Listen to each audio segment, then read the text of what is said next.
certainly different ways in which they got here. The sudurpaschimroyals, I thought they were very, very comfortable victors in the reverse of this fixture. It was first v second. It says they only won with 9 balls to spare. HD, they did it easier than that. They did, and the thing that's been impressive for me about the Royals is that they've got different people winning games for them, which is the reason why they're here. In that match, it was Bernard Bandari with his unbeaten 50. He'd got a couple of starts, but in that occasion, he took them over the line. So for me, that's why they've been the pick of the side, because they've got different players winning games for them at different times. Whereas on the flip side, I'm sure we'll get there, the Bolts maybe are a bit over-reliant on one particular player. Yeah, certainly, there's no doubt about that. This was the way in which the Bolts squeezed in, barely, to use Ian Smith's word, by the barest of margins. It really doesn't do it justice, a 2-wicket win. They needed 18 runs, I think, when Nishan was denied. In fact, it was 23, wasn't it, when he was dismissed. Without Nishan's innings, they wouldn't be here. No, they wouldn't. When he walked to the wicket, I thought the game was over, and he had to play an innings of real class, which he did. They needed 8, 9 and over. Just before he got out, he had managed to get that net run rate, or that run rate that was required, to under 6. They needed 5 points something to win it. Then when he got out, well, what do you call them? The cardiac kids? Panic set in, and it just added to the drama. Yeah, we're used to seeing the cardiac kids as the Nepal national team, though. That's what they're called. But for Sudurpaschim, I think they're favourites coming into the day. With them, it's kind of death by 1,000 cuts, isn't it? They're the stronger side, but this is the grand final. Anything could happen. And not only are their local players brilliantly led by Dipendra Singh Airi, we've got Bernard Bandari, but for me a critical player here in the latter parts of this has been Harmeet Singh with his left arm spin. Economy rate of under 4, the Bolts are going to have to play him perfectly. I'll tell you something, with it being a grand final, we've got every single dignitary and celebrity you can imagine, so we've got plenty to get through. Let's get straight out to the pitch report. That's going to be with Anali Patel. Well, it's finally finals day here at the NPL, and let's talk conditions. Sunny skies as expected, about 17 degrees, expected to get to a high of 18 and stay there for the entire game. Let's talk boundary sizes. East to west, we have 62, 63, 64 behind me, and 65 meters to the left of me. When we look at this surface, well, it's dry, it's fairly hard as well. Very little moisture and almost no cracks. So what does this tell us? It's about to be a belter of a pitch. And we're expecting runs about 160, 170 plus. And the conditions aren't going to change throughout this game. So whether you bat first, you bowl first, it should not make a difference as long as you do it right with the bat. The bowlers, well, they got to try and find some wickets here because it really does look like a proper batting track. Yeah, it's been very, very even, the balance between sides winning batting first or sides chasing. HD, what's your gut in the grand final? Do you bat first and get the runs on the board? Well, for that reason alone, Linia, whoever loses the toss, I don't think it's too much of a problem. I'd like to bat first in a final, to be honest, put the runs on the board. This is the best pitch that we've had all competition, pitch number 6. So I am expecting a really good game. And kudos to the curator and his ground staff. I mean, they've done an incredible job considering how much little time they've had between fixtures. Yeah, they've been nothing short of exceptional. The absolute unsung heroes, without doubt. Okay, let's get out for the all-important toss. It was Mikhail Vaswani out there for that. Let's see what happens. Namaste Nepal! Final ko josh kasto cha? Tayar hunनुहुन्छ? We are all set for the toss for the one final time in the Siddhartha Bank Nepal Premier League powered by NCL. And I have the Starcast to my left for the ultimate showdown. And standing alongside them is the ultimate silverware as well, that incredible piece of silverware with our lovely 2 mascots as well. To begin with, to my immediate left, Dipendra for the one last time in NPL Season 1. Give that a flip. Hey, Heads is the call by Bolts. sudurpaschimroyals. Dipendra Singh Airi, you win the toss. What have you decided and why? Batting first, raw pitch हेर्दाखेरि अलि राम्रो छ, so त्यही भएर batting first. I didn't hear that because of the loud cheer. You are batting first, I hear. Yeah. Right. What do you make of this atmosphere, this occasion? You are 1 match away from history. एकदमै राम्रो support छ र अब last एउटा match अब 100% दिएर आफूले trophy जित्नेछ, त्यही नै हो. Right, you've been in a very good run of form. You've had 2 outings against them. You won both. Have you discussed this in the dugout? त्यस्तो हामीले प्लानिङ चाहिँ गरेको छौँ र त्यो अनुसारले खेलिरहेको छौँ one match by एक म्याचमा खेलिरहेको छौँ सो त्यही भएर त्यही प्लानिङ छ अब Right now that you're batting first, what's the runs you're looking to score first up? I think 160 plus. And what about your playing 11 for this big final? Same team. All the very best, Dipender. One match away from history. Give it your best. Thank you.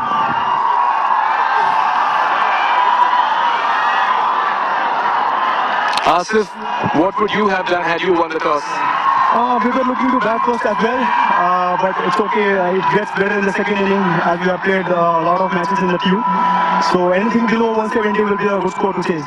Now, what do you make of this atmosphere, this vibe, how big an occasion it is? You're one step away from history. I mean, looking at this crowd, it's always motivate us to play under them, and like we're going to play as best we can. Right now that they're batting first, what do you think is a safe score over here to restrict them? As I said, I mean, anything below 170 would be a good score to chase. What about your playing 11? We are unchanged. All the very best. Thank you. There you have it. The news from the center is that in the big final, sudurpaschimroyals have won the toss and they'll be batting first. Tends to be the way to go, doesn't it? In a grand final, you win the toss, you want to get those runs on the board. Both sides unchanged. Brandon McMullen has constantly promised that he's going to play that big innings. Is today going to be the day? Dipender Singh is in the mix for the player of the tournament, and Harmeet Singh is being more economical than any of the bowler. That's for the Royals. What about the Bolts, HG? Yeah, let's not forget that we've got Rashmanji sitting on 16 wickets. He's level with Scott Kugelheim. Someone's going to take away the pick of the bowlers of this tournament. I wouldn't be surprised if it goes to a spinner. Yeah, I'll tell you something more. I have absolutely no doubt that the player of the tournament will be decided today. That's how close the running is. So many good performances by so many good players. There is no doubt about that. I want to thank HG Ackerman, not just for today, but through all this tournament. We've got the national anthem coming up in a few moments. Let's get up to the commentary box.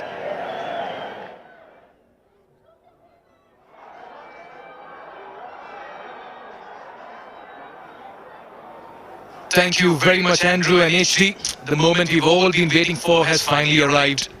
Ladies and gentlemen, welcome to the championship final of the Siddhartha Bank Nepal Premier League, powered by NCL. It's the sudurpaschimroyals taking on the JanakpurBolts. And look at that for a turnout today as well. It's a packed house once again. And just as we speak about the fans, it's the grand entry of the teams that will be cheered for. Two teams have risen to the top, each driven by an unrelenting desire to claim the ultimate prize. And we all gather here for the one last time in NPL Season 1 to witness the culmination of months of dedication, perseverance and passion. 17 days of pulsating, exciting and entertaining cricket, which has witnessed 31 matches, and it now boils down to the epic clash, the Judgment Day, and the ultimate showdown, Hamro Jeet, with that incredible piece of silverware as the two teams walk out to line up for the national anthem. The Tribhuvan University International Cricket Stadium is a cauldron of noise, a kaleidoscope of color, and a sea of frenzied fans.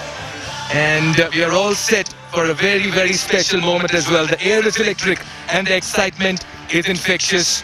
And I request each one of you all to rise up for the national anthem.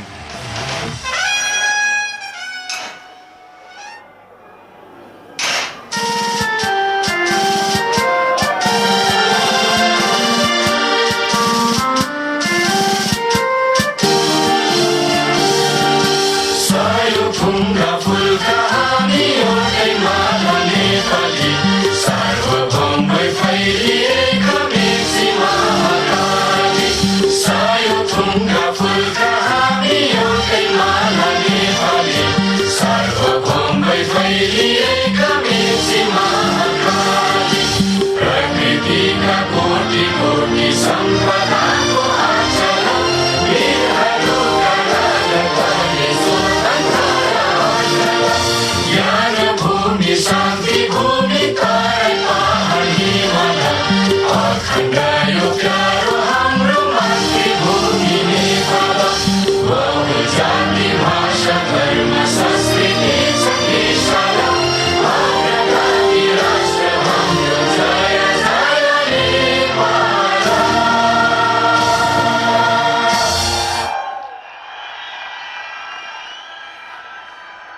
The energy is contagious, the enthusiasm is unwavering, and the creativity is off the charts as well. This is cricket fandom at its finest. We are all set for the ultimate showdown, and just the right time to introduce and welcome my co-commentator as well. Sitting alongside me, Monali Patel. A very good afternoon, Monali. Thank you so much, Mikhail, and a very good afternoon to you as well. It all boils down to this moment right here. The Nepal Premier League season number 1 has been quite a show, and the entire country has come to a standstill. They've come out in hordes, they've come out to support, and for one final time this year, they're going to come out and do it again. It's going to be a contest between these two sides. Both of them have been consistent at times. Sudurpaschimroyals especially more consistent, but the Bulls, they look to try and upset the Royals today. The history not really on their side, as they've lost 2 games to the Royals in the past, and they want to try and change things around today. It's the Sudurpaschimroyals who won the toss today, and they chose to have a bat first. Yes, and you want to believe this is a good toss to win. What a player he's been for the side, to the line. JanakpurBolts have not had the greatest of outings in their last couple of games, but they'll want to erase all of that. And that's what they'll be keen to do, is put up a very fine effort. You can still see a lot of people coming in. The stadium is filled to capacity by the fans here, and we're coming to you live for the one last time in season 1 from the Tribhuvan University International Cricket Stadium. Look at that. NPL season 1 is more than just a game. It's a celebration of life, of passion, and of Nepal fans. Every boundary, every wicket, and every run is met with a deafening roar. These fans are living their best lives at the moment, Monali. Yeah, most definitely are. And that man on screen, Jimmy Neesham, he has been a star performer, especially with the bat for the Bulls, and he will be required today, you'd assume. And something tells me the fans, we talk about them, we talk about their support, they're really going to miss the Nepal Premier League after today. They'll have to wait a whole year for it to come back. I was just speaking to a couple of fans, and they did tell me, so we don't know what to do after this. But I'll tell you what, this man's been in the thick of things. Started off as a middle order bat. He's got a 50 to his credit. One of the few batters, 4 batters for Sudurpaschimroyals to register the 50 in this tournament. 90 against the Lumbini Lions, but the strike rate very impressive as an opening batter, 130. Very dangerous left-handed batter, and the senior pro, 34-year-old Vinod Bhandari, fresh from a 50 in that last game. How well has he got into the groove for the Sudurpaschimroyals? A couple of 30s, a best of 50 against the JanakpurBolts in qualifier 1, walked away with the player of the match, and this is a very strong, formidable opening pair for the Royals. And that's what makes them so lethal, the Royals. The consistency up at the top. For the Bulls, it's going to be Harsh Tucker to start things off, a best of 5 for 23. He's picked up 11 wickets. He's been impressive. The young'un from Canada. I'm sure the nerves are coming into play. It's a big game. The crowd's roaring. Here we go. It's time for the action to start. Play is the call. Here we are for the ultimate showdown. Yeah, immediate runs here. Full ball. Off the mark is Zeb. And so are the Royals as well. With a single down to long off. Wow. This is really, really incredible atmosphere we're witnessing at the TU Stadium. Incredible atmosphere. You said it was infectious, and yes, it absolutely is, but it also brings a bit of nerves into the players. A lot of eyes on them. And something tells me the team that holds their nerves the best is going to come out on top of this today. Indeed, deep square leg and a long gone. 2 fielders in the deep for the off spinner. Yeah, he means business. He goes over the infield, clears it as well. We'll get a couple of runs. And look at the chants and cheers in the stadium as well. It's a boisterous crowd, and the boys in yellow have incredible support here. Where intentions made very clear. And we talk about intent, there it is. A bit tossed up, and he's throwing his bat at it, Vinod Bhandari. He didn't have the most control in it, but he's off the mark. And it's signs of things to come. No protection in the deep on the offside. This time goes with a big heave, and he'll go the distance as well. In only the third delivery of the innings, the Royals get a maximum. That's the Siddharth Bank 6, and Vinod Bhandari is making intentions very clear. Just a bit too full this time from Harsh Thakur. It allows Vinod Bhandari to get down on that one knee. And that's the first Siddhartha Bank maximum. Had Mohsin in the deep, but he picked the gap perfectly. This one straighter. And protection in the deep there, long gone. Has been kept busy for a while. But that's a very good approach and great execution as well of plans over here by the Royals. Winning the toss, batting first. The message is clear, Monali. Yeah, I like what I just see there. Quick communication between the two batters. They want to make sure that they still hold it together. It's 10 runs off the first 4 deliveries. Quick single towards Miran. Wonderful running, good calling. And I reckon the discussion was about that. We've got the runs on the board, Zeb. I'm going after the off spinner. You just play it around. And communication key. We've seen so many runouts throughout the NPL. You want to make sure you communicate with your batting partner out. What a beauty. And Dipendra, Ishan, Arif, Harmeet. It's a never-ending batting lineup for a side that has won the toss and decided to bat first in a big final. And what a start they've had. Rollicking, 17 for no loss, 2 6 in the last over. Harsh Thakur going for runs as Nisham has been drafted, but he's been their go-to man for Asif Sheikh, beg your pardon.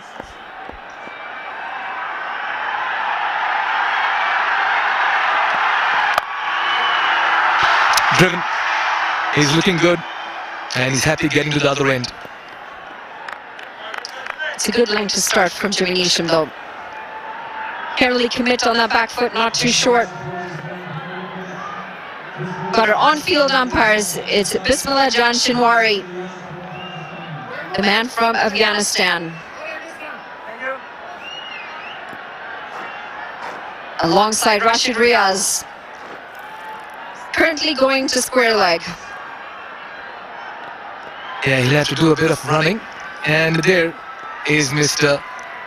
Bodhi Pradhan. Yes, we saw the wave. Very good afternoon to you, Mr. Pradhan. And umpiring has been spot on cue in this tournament. Meanwhile, it's going to be Bhandari facing up to Nisham. He's miscued this one. And it falls safe as well. He's taking his chances here, Vinod Bhandari, but he's been sent out with a plan. Well, sometimes you have to take those risks. They have a very solid batting lineup, the Royals. They want to maximize these power plays. We did mention it's going to be a high-scoring affair. The track is made for batting today.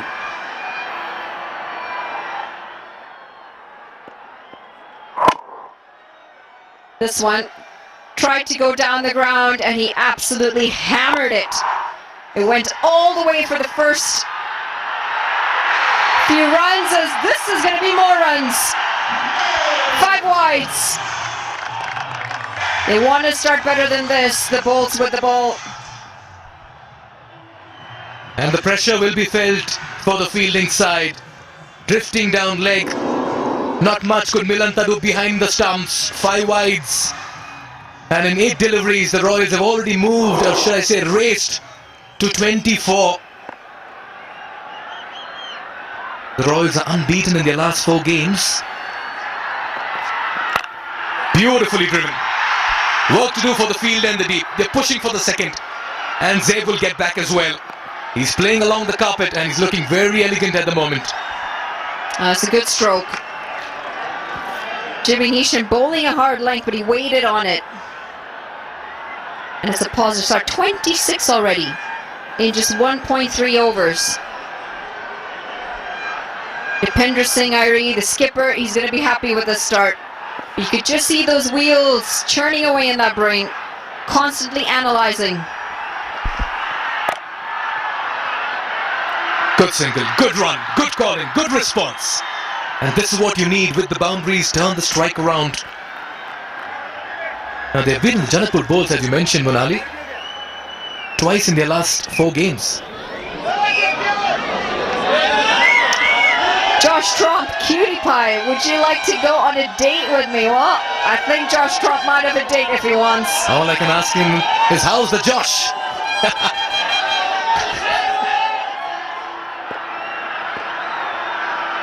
And he'll say, hi, sir. Soft hands, sensible cricket.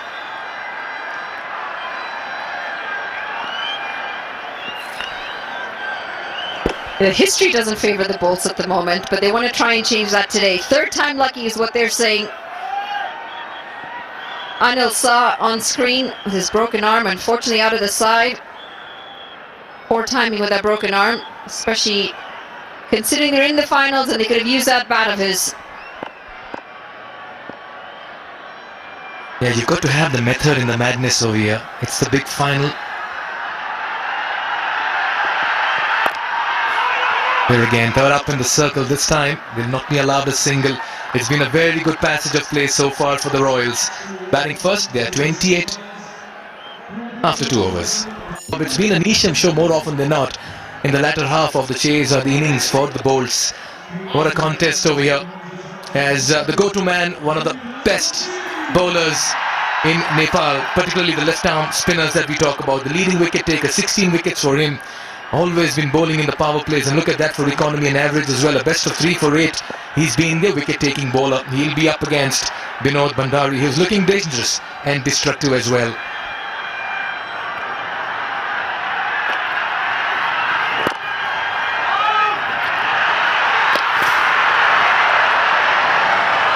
Was that an opportunity? I wonder what was the communication this time between the batters, but that was a very good chance. So close.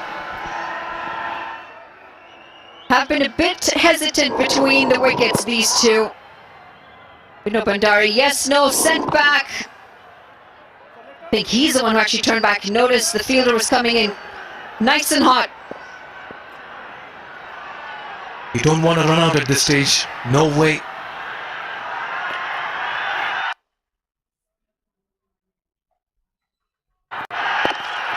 Yeah, he'll take the pace of the ball. This time, slightly more wider of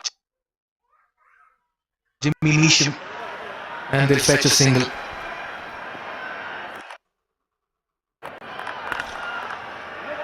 Rajavanshi, 2 for 22 in his 4 overs against the Yaks. You mentioned it, he's been very consistent. He's a wicket taker, but he had a tough game the last time he had played the Royals. In fact, most of their bowlers did.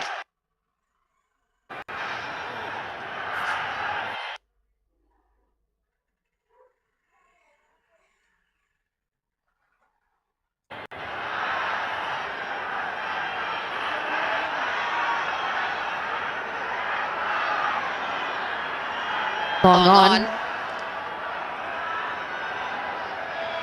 Actually, there's a mid-off and a deep mid-wicket.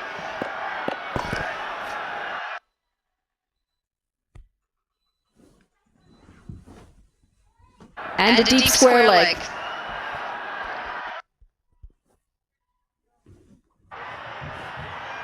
With 3 fielders in the deep on the leg side and very slow to get to this one. Should be in by quite a margin. Just needed to attack that ball a bit harder, and you could hear a loud call of throw. Get that ball into the keeper. Not out it is.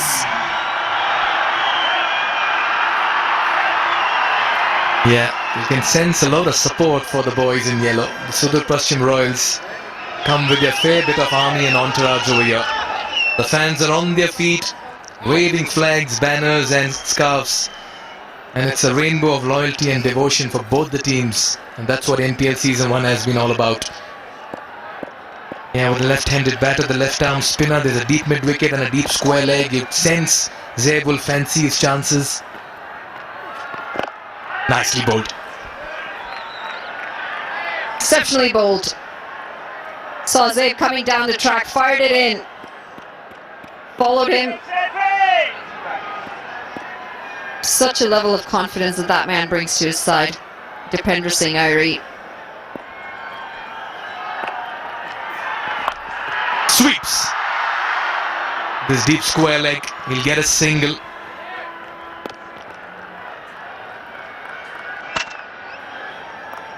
More attacking this time. Sharmala in the deep. Picks up and gets the throw in. Nice and quick. You've got to remember, the Royals are quick between the wickets. The standards are set by their captain, Dipender Singh Airi.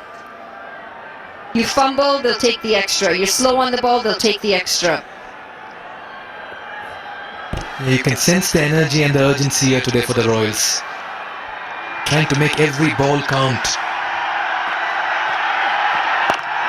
Smartly done. You want to give respect to the bowler who's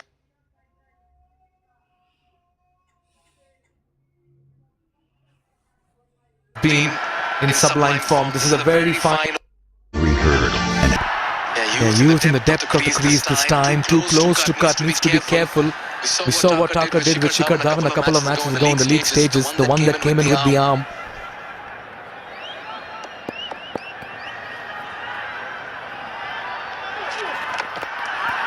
That was almost through him. Wonderful bowling here. It's an excellent start to Harsh Thakur's over. He's gone for 17. That first over very expensive, but he's bowling to Zaib this time. Good revs.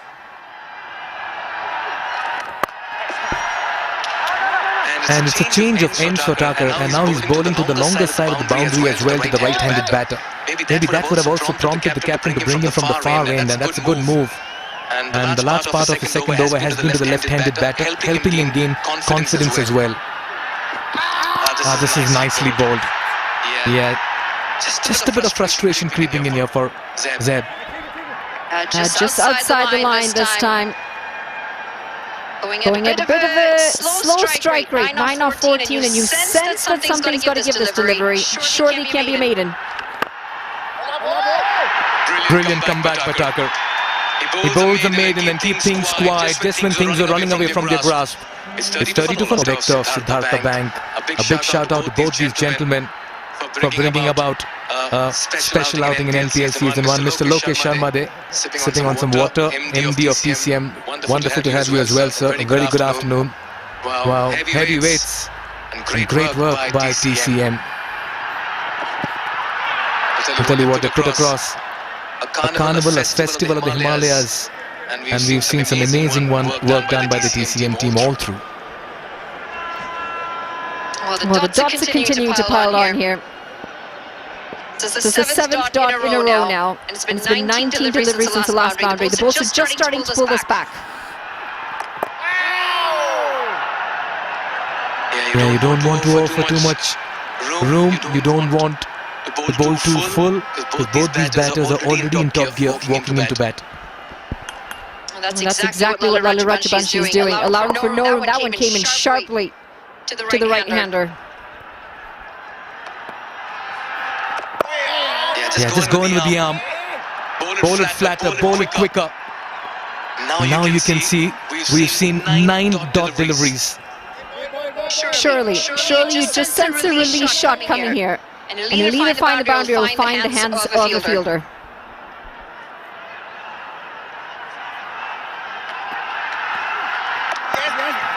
The time since the last boundary, 22 deliveries. We've seen 10 dot deliveries in a row between Thakur and Lalit Rajbanshi. What a comeback here by the Bolts. This looks an even contest.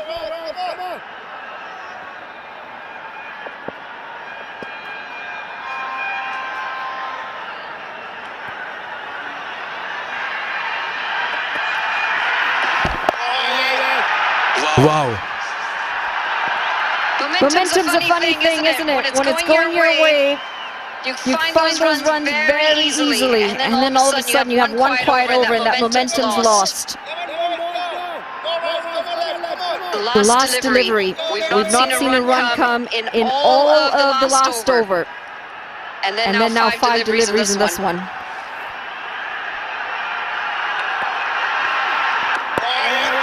Wow, we've seen 2 maidens in a row. It was 28 after 2, it's 32 after 5. This has been a spectacular comeback by the Bolts. It's 32 for Nolas. Much more like it. After 12 balls with not a single run, suddenly the Royals get going again. Flying start, 28 off 2, all of a sudden it was 32 off 5 as I welcome HD Ackerman.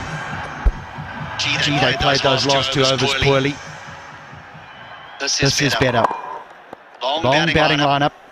Got to take some risks inside this power play.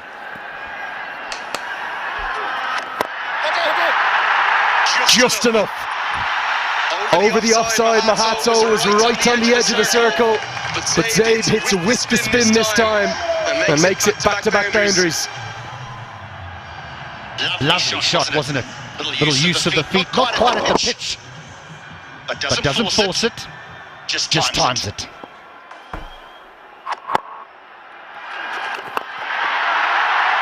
This won't be a boundary, but will be at least a single, won't be a couple. I haven't even had time to catch my breath yet. How are you? Very good afternoon to you. Afternoon, Lenny, and afternoon to all those who've tuned in to the broadcast. It's been quite amazing.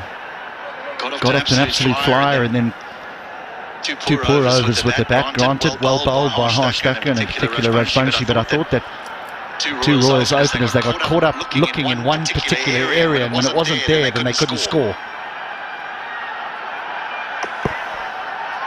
Yeah, so much of a day like today comes down to who holds their nerve, who plays the rather unbelievable atmosphere better, who handles the pressure. I'll get a couple here. Good running. You know how many times I've been here, HD, but I can't really, well, certainly for any domestic cricket, remember anything like this. The number of requests for passes, for tickets, the appetite for people to try and get here and experience it with their families, with their kids. Quite remarkable. As that'll be 4 more, the third of the over. Thacker maybe being asked to bowl 1 too many in the power play. This is clever. This is very clever by Binod Bandari. Understands where the field is. There's a man at square leg, just in front of square. He knows if he can beat that man at short fine leg, he'll have 4.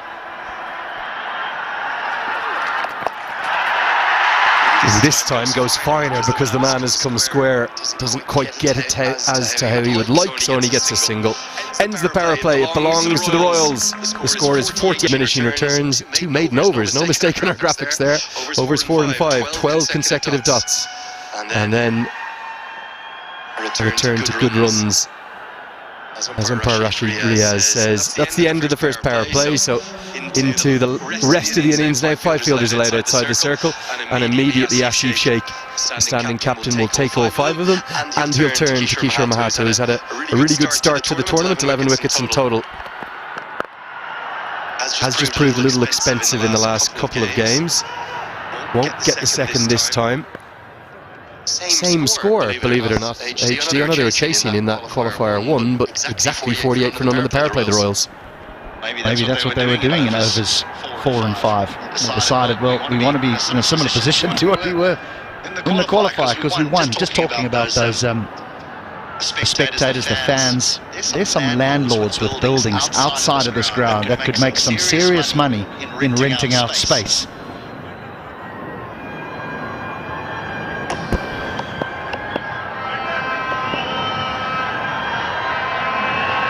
Unbelievable, truly unbelievable.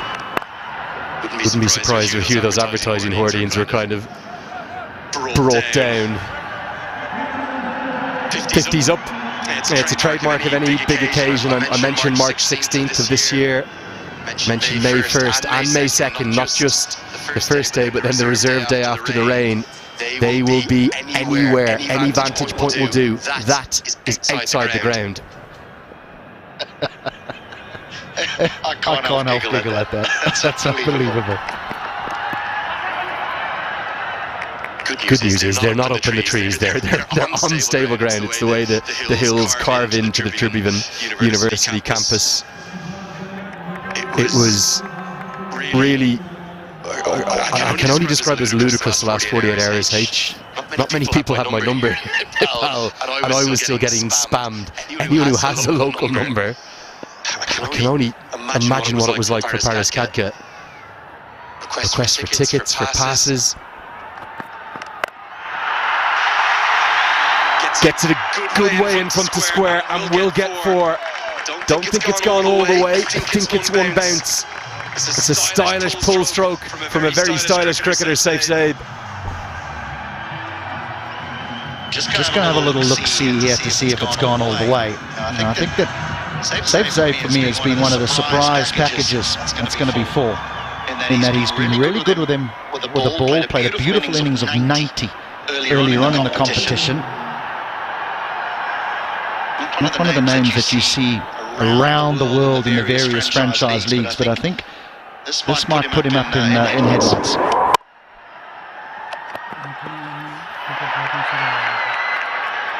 It's a good decision for me. He stepped inside the line of the ball. That would have clattered into his shoulder if not. Have to give the bowlers some leeway.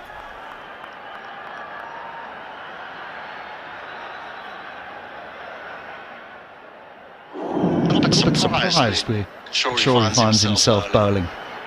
I tell you that he's been really good with the new ball. Again, when we refer to the early stage of the tournament when the bolts were quite exceptional.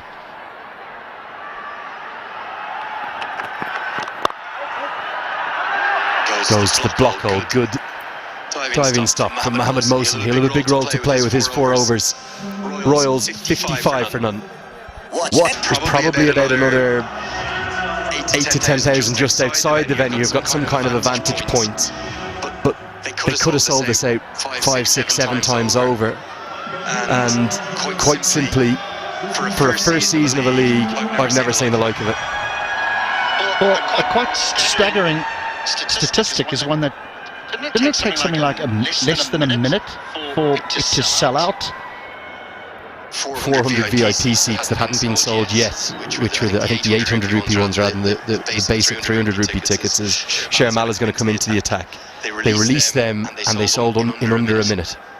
Unbelievable. And yeah, that was just by freeing up another section that during the double header games they couldn't use because of the PMOA access that was required. No one at short fine legs, so it's a very safe shot for at least one. Bandari thinks of the second, but rightly sends Saif Zaid back. You add to that the fact that there's millions, and I mean millions, watching here in Nepal, and then millions down in India too. An extraordinary success. I met a family who flown from Australia just before the start of play. Dozens, in fact hundreds, who've come from Janakpur and Sudurpaschim, many on overnight buses. It's just so brilliant to see the sport that you and I love thriving like this in a country that I've always loved, and I think you now love too, HD.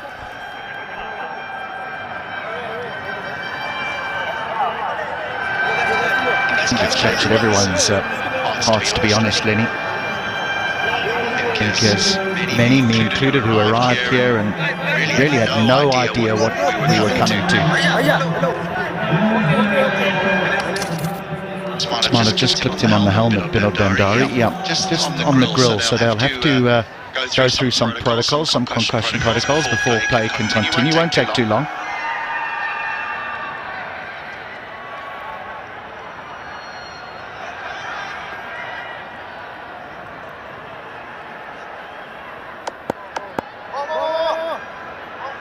Always good to follow protocols. Umpires doing their job. A lot of batting to come here, HD. What's the approach for these two now they've got through the power play? Well, I think that the discussion would have been between the two of them. Look, we can both look to put the foot down now, because if one gets out, new batter comes in, yes, but because we're both in, we can afford to be more aggressive. With 2 in batters, the last thing you want is dot balls. Good running again. Well, I think if Saif Zaid hadn't run through the crease there might have been a third. It was a strange game, wasn't it? The virtual semi-final between the Bolts and the Yaks. I don't think either side played well, and some Bolts fans may be upset with me because they'll say, hold on, we won the game, but there were so many errors, too many errors from both sides. Great innovation. It's the full switch it, completely changes his stance. Not the power switch it, but gets enough of it to get 4 more. The perfect start here for the Royals. Both batters looking to get on with it. He's an all-round player, isn't he? He scores. We've seen him go down the ground. We've seen him go over mid-on. We've seen him go over extra cover. He's swept well. Now he's got the reverse sweep. He's got the game. As a consequence, the field's had to change. Brought another man across. So it's now a 5-4 offside field. 2 behind square on the offside. Doesn't stop him repeating the shot. But the gap has been plugged. Good captaincy. And that's probably where I question the decision to play that stroke, because now there's 2 men behind point on that offside. So he could go the other way if he wants to. Instead he goes down the ground. Long on is out there. Can he get underneath it? Oh no, he can't. He settled himself. It went miles to the heavens. One of the highest Siddhartha Bank sixes that we've seen. It's 68 for none. The JanakpurBolts, they're great rivals in the playoff stages as well as the groups. They've only lost 1 game all tournament, and they're looking very good, having won the toss and decided to bat first. Look how high this goes, HD. Monster 6. Altitude.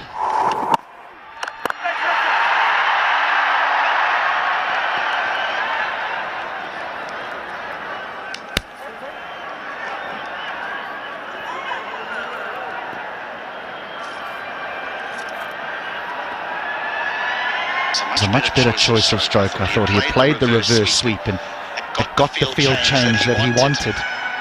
And to go down the ground. Here's a critical spell. This is a clever bowler. Mohamed Mohsin. Wonderful economy rate. They are brilliant numbers. If you're offered a bowler in T20 cricketers, they'll run well comfortably for 2. The Bolts look a little rattled out there. If you're offered a wrist spinner or a finger spinner who'll go at less than a run a ball and take a wicket every game, he's one of your first names on the team sheet. Those numbers barely exist anymore in T20 cricket. I think even if you're under 8s, you're considered exceptional. The man that's wearing yellow today. That was an opportunity. And again, I have to question, why does Asif Sheikh not have the gloves on? Said it for the majority of the tournament. I think in 2 of the games he took them. Here we are. I wonder, was it an edge? I was certain it was at first. It's the googly. It's brilliantly bowled. Maybe not. No, I don't think so. I think Mohamed Mohsin thought it had bowled him, gone over the top of the stumps and hit the fingertips of Malanta. Was kind of 2 noises though. I think just purely maybe because the bat has come so close to the keeper's gloves. By the way, it was a tardy piece of glove work. It's given as byes, so the umpire didn't think there was an edge either. Just going back to those numbers, I mentioned another man in yellow, Harmeet Singh, who's going to play a critical part today, particularly you would think against Jimmy Neesham. Left arm spin against the left-hander. Great shot. That is a great shot. I'm really struggling to complete my story here, but he's got an economy rate of under 4. What about this for a stroke? Yeah, superb. And if you want an exhibition and a demonstration as to A, how to play straight, and B, why it's the best part of the ground to target. That is it. Now he goes over his shoulder. Ah, this is quite brilliant from Saif Zaid. It's not quite going to be back-to-back boundaries, but it will be 3 more to the total. As Malanta could have taken the stumps off. His teammates need to give him a shout. I don't think they can hear each other out there. Such is the cacophony of noise. We will have a check on the boundary. I think it was clean.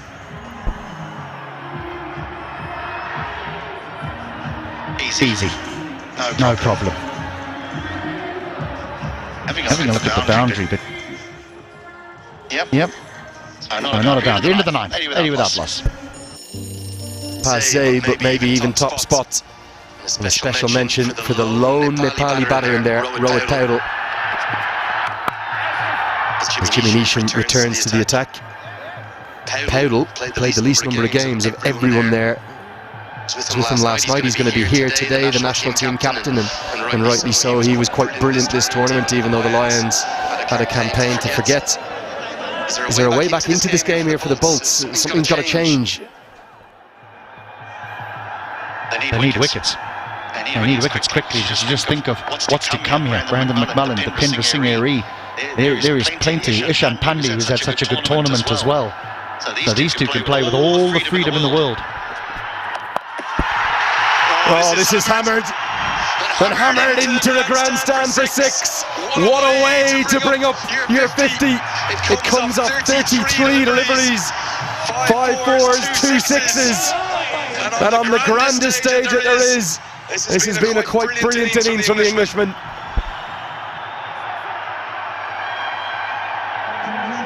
Big players score big runs in the biggest of matches. He is an overseas. He's 1 of 4. He's doing the job here today.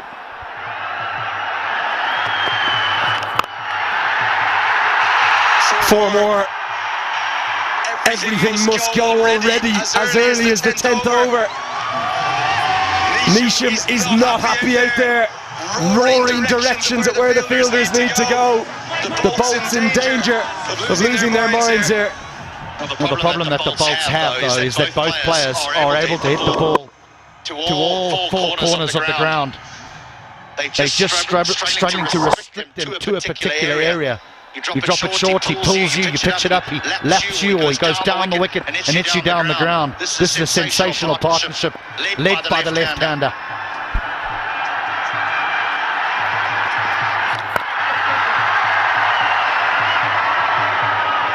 Look at the platform the Royals have built here.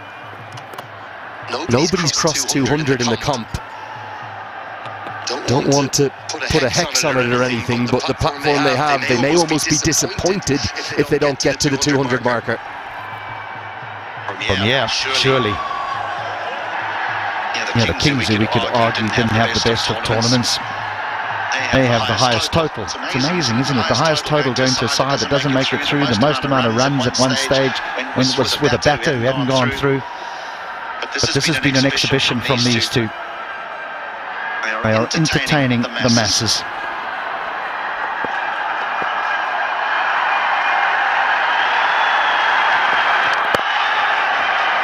Bandari now, because Zaid seems to have switched gears quite significantly. The last 5 overs have gone for 60. He's happy to nudge it around and say, Zaid, keep doing what you do. Just bear in mind here that they've actually scored 92 in 7.5 overs.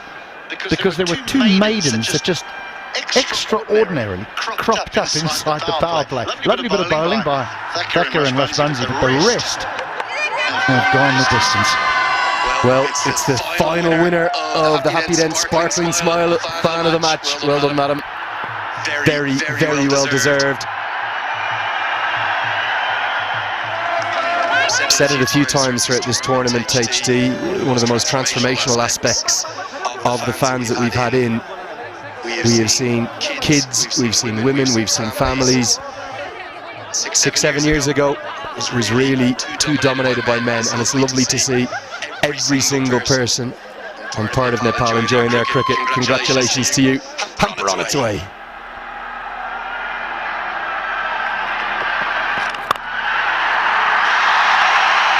He's changed gears all right.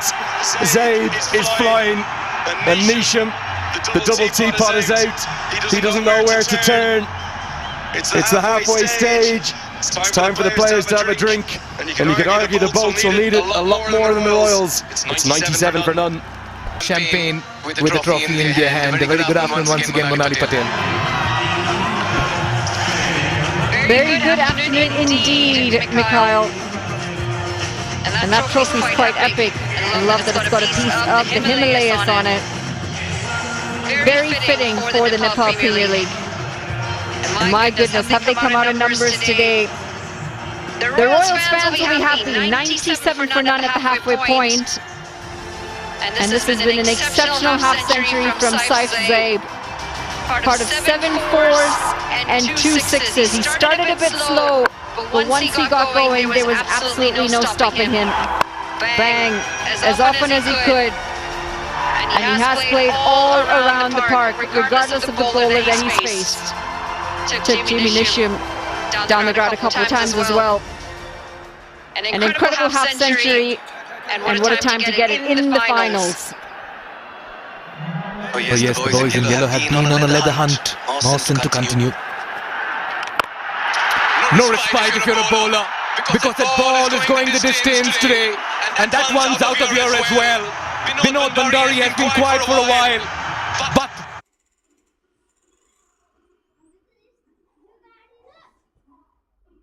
where's the wicket coming from? They've got to try and bring it somewhere here for the Bulls. They're very quickly getting out of this contest. What a toss to win here for the Royals. 10 wickets in hand. 100 up on the board in the 10th over. And you just feel that the Bulls are a little jaded. They played a lot of cricket in the last couple of days. Take a look at the 50s as well. The second one coming in 23 deliveries. Remember, they had the 2 maidens as well within the first 5 overs. When those 2 maidens seem to be the only highlight for the Bulls in this entire 10.2 overs. It's been smashed down the ground, and it's a 1 bounce for Jimmy Nisham. Had no chance on that one. It was traveling. They're making very easy work of this, the Royals. Goes to show how good a surface as well. Backed himself, gave the charge, presented the full face of the bat. A bit of inside-out cricket over here. Wide of the field at long off. 1 bounce towards Hamrojit. Careful, Jeet. It's raining runs. We've seen 9 4s, 5 6s already within the first 11 overs. And why would you want to do that, Manali?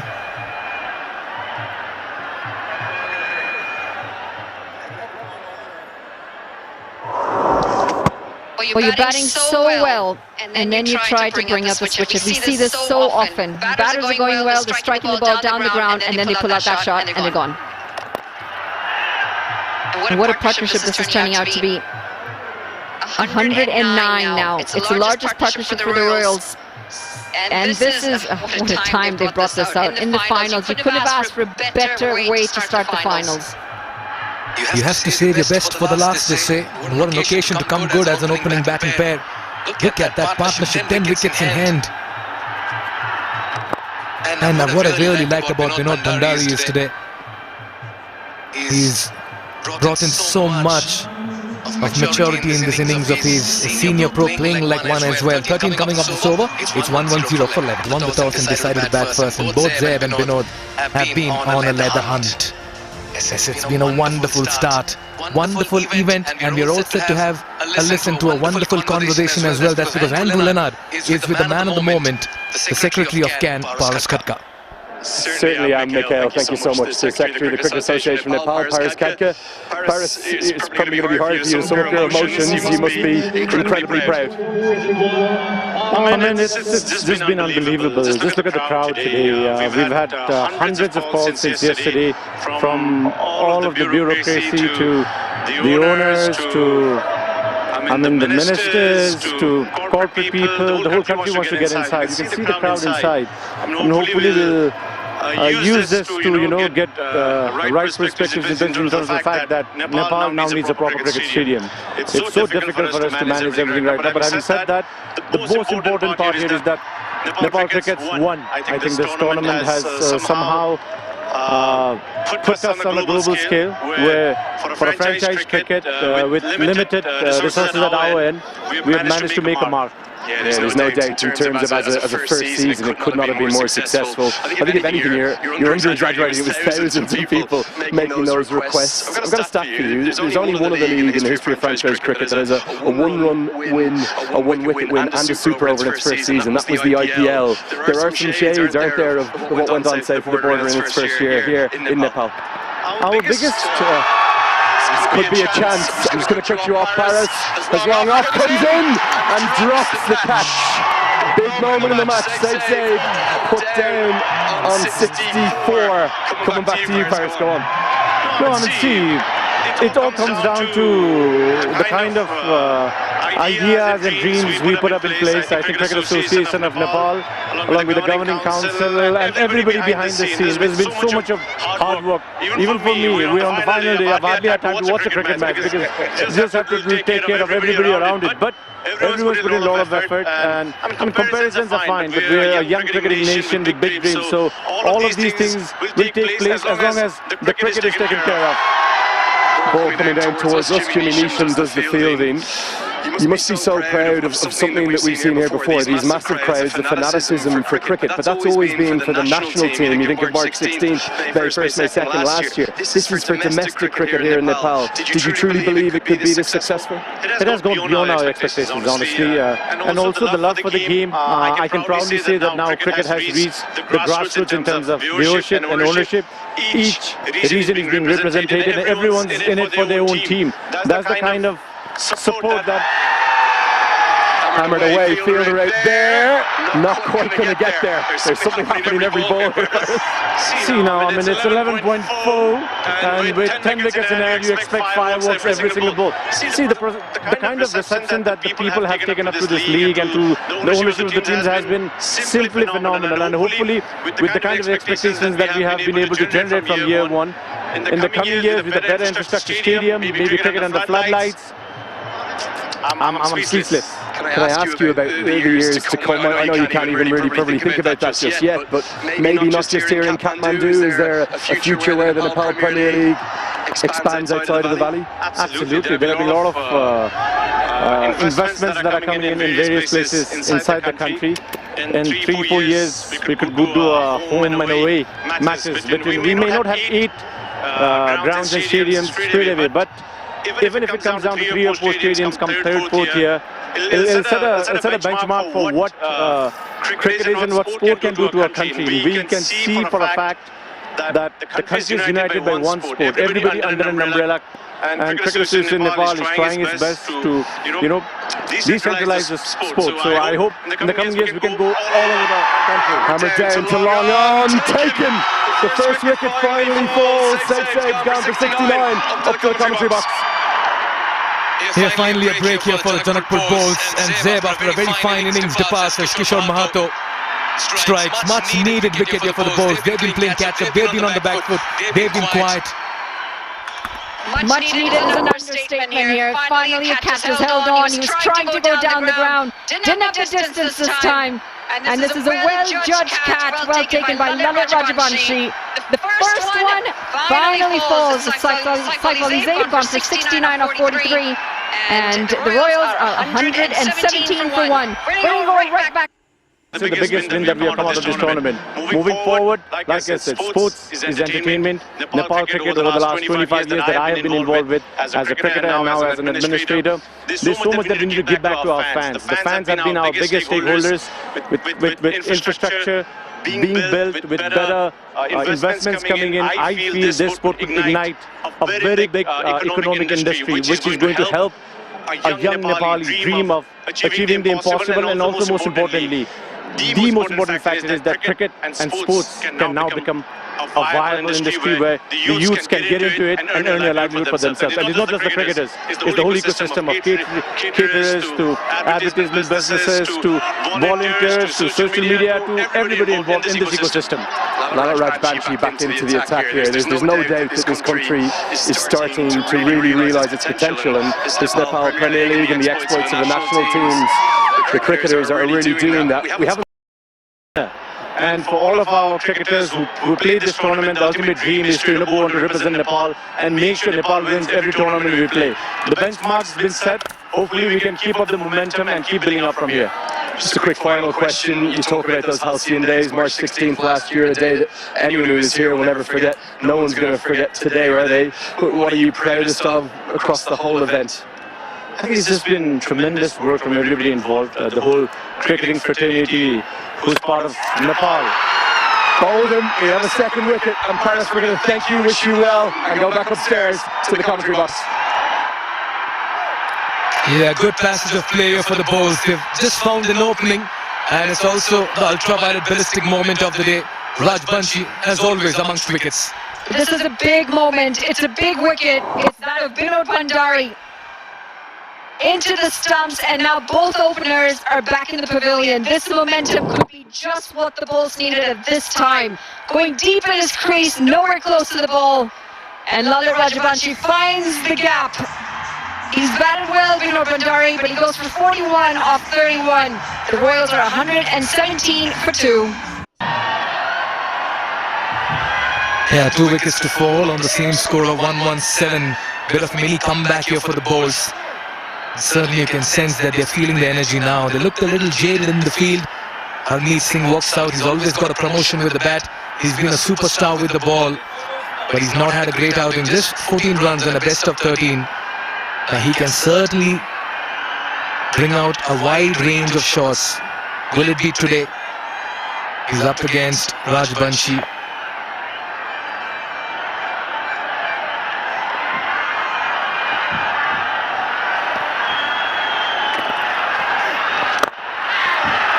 Gets off the mark as well. And what a lovely chat with the Secretary of the Cricket Association of Nepal, Paras Khatka. He should pride over this moment, Monali. He can savor it.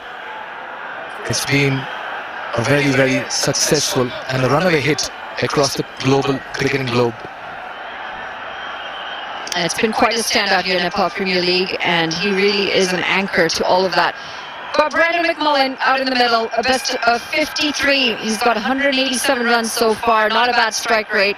But these two batters are now practically starting from zero. And Lalit Rajbanshi, who's been so consistent so far for the Bulls, gets a breakthrough. 1 for 5 in his 2.4 overs. He has bowled well today, Rajbanshi. All through the tournament, should I say. Nicely using the pace. Good fielding as well. Both the batters are off the mark. Falize, a little bit earlier, tried to go down the ground, didn't get the distance, and a very well-judged catch. And look who it is taking the catch.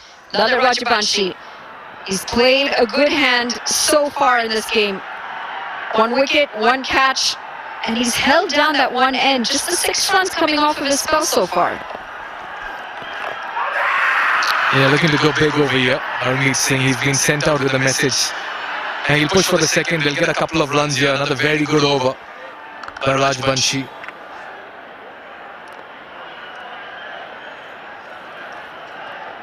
He's conceded only 8 runs in his 3 overs so far. 4 runs coming off this 121. T1, the Royals won that by a huge margin of 72 runs, thereby also boosting their net run rate. Vinod has enjoyed playing against the JanakpurBolts. And today as well, he got 41 with the bat. That partnership of 117 with Zeb. And a bit of mystery on with Malla in the middle. That's sort of been the story for the Bulls, hasn't it? The batting just hasn't clicked for them. And when your batting combinations don't click, when you don't get your batters to transition from those starts to get the bigger scores, it's hard. It's really hard for your bowlers. This is the second wicket of Vinod Bhandari. Lalit Rajbanshi bowls a gem. Vinod Bhandari tries to go deep in his crease. It's right through the gap. He kept it slow through the air this time, just closing the face of the bat. Vinod Bhandari playing all over it. Yeah, but he's done his job. What a partnership, 117.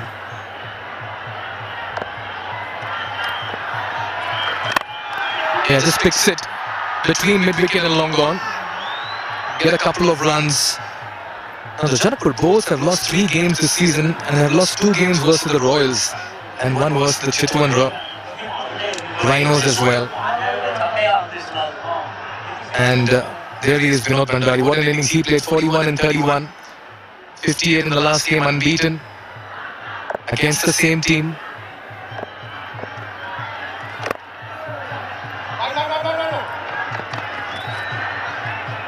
Kind of plays on your mind, doesn't it? You know you've lost to this side twice before.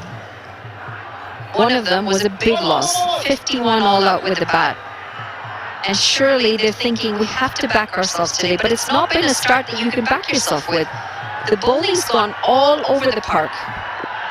They're still going at 9 runs and over.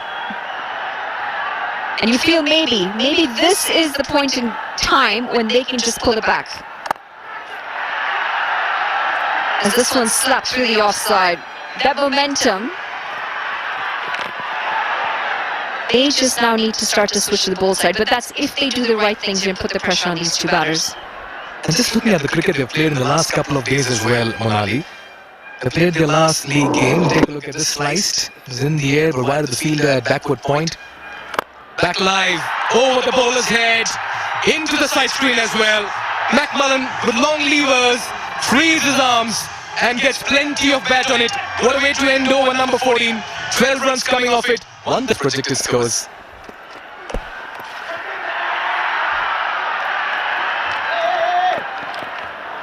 Those are some scary projected scores from a Bulls perspective. Especially when the batting's not clicked. Yeah, from the Bulls perspective, it's scary. What about the Royals perspective, Monali? See, the Royals have come in with so much confidence here, and why not? They've picked up win after win. They've come in so consistently with bat and ball in every single game, and they've dominated. So you would feel that they're coming in with a sense of confidence. They're playing with that sense of confidence. I mean, you don't have a start the way they have here if you're not confident of the way you were playing. Absolutely. What a view. Wow. Sight to behold. All this breathtaking as well. Our drone has worked overtime and given us some of the most sensational views. Yeah, he's got a lot of bat on this one. It's more like a no-look shot from Harmeet Singh, and that's out of here as well. That's the Siddharth Bank maximum. He gets the promotion once again, and he repays the fate with a wonderful strike. Almost a little too leg side. That's a free hit. Asking to be hit away.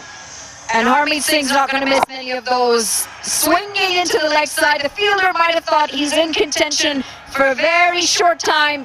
And then he watches it sail over his head for a 6. And out of nowhere, in no time, this partnership is worth 24 and 13 for the 3rd wicket. And they've been on a leather hunt. Yeah, we talk about that breathtaking view once again.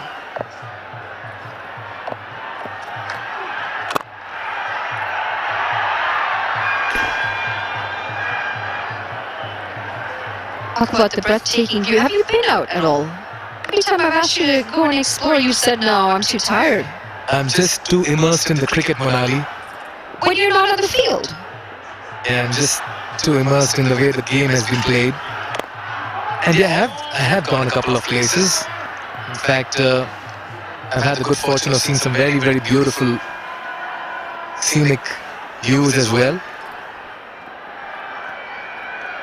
There it is. Talk about it. You don't need to go anywhere when I drone. And straight into the hands. It's Harmeet Singh again, cannot go on to get a big score. And Mussin picks up a wicket to his name. A short and wide, he sliced this one. Had 4 written all over, with a very good catch. Not easy. Sher Malla there. He had to time the jump to perfection. And he had to catch it ahead of him. Harmeet departs for 14. And this partnership of 26 has been broken. It's 143 for 3 after 15. Big innings to play here and work to do with the ball. And when he captains and fields in the 2nd innings, he joins Brandon McMullen. The risk to throw Harmeet up to number 4, you might think as though it's worked. 14 off 8. As Neesham will return for his 3rd. Beautifully played, but very well fielded as well. Look at Dipender Singh Ari. He jogs too. That's how quick he is. As I welcome HD Ackerman. In the perfect 15 overs, you would think, for the Royals. The wonderful opening stand. And yet the risk which some may frown at, me being one of them, when Harmeet Singh walked to the wicket, but he did his job. He came in and had to get on with things or get out. He did. Another two big men out the crease.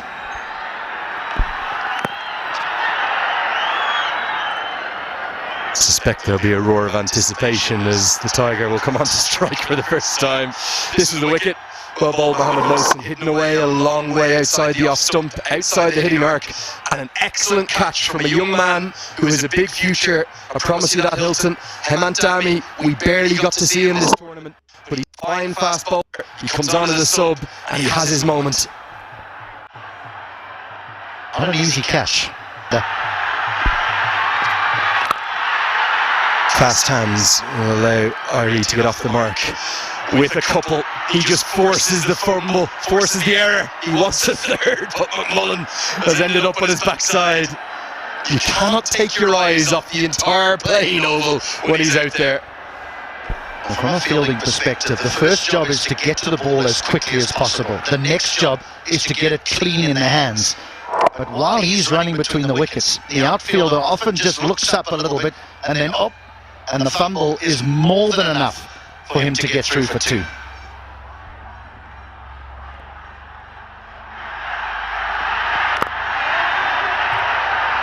Harry wants two again here, but McMullen says no. There's a giggle, not just between these two sides, going around social media as El Clasico, but between these two men, Irie and Neesham. Remember, when Irie dismissed him in the group stages, out came the somersaults, and I can promise you, I'm not going to call Jimmy Neesham an elephant, but he's not forgotten that.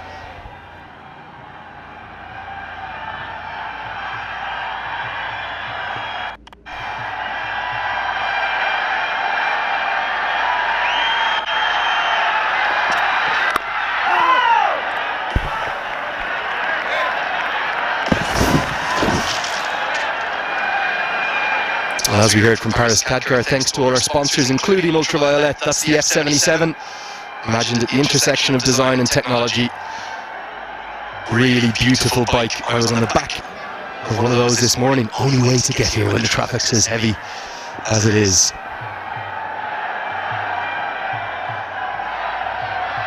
Just wonder what might happen if Neesham somehow got Dipender out here. Bowled him. It's just clipped the bail. It's not Irie, it's not the one he wanted, but it's another big one as Brandon McMullen gets to double figures for the umpteenth time in this tournament and gets out. Just the length with a little bit of zip, maybe a touch movement back into the right-hander. McMullen's looking to go downtown. And Neesham has one. That's a very big wicket at a critical stage in the match. Because if this man had batted through, well, 200 is definitely on the cards. He goes for 14.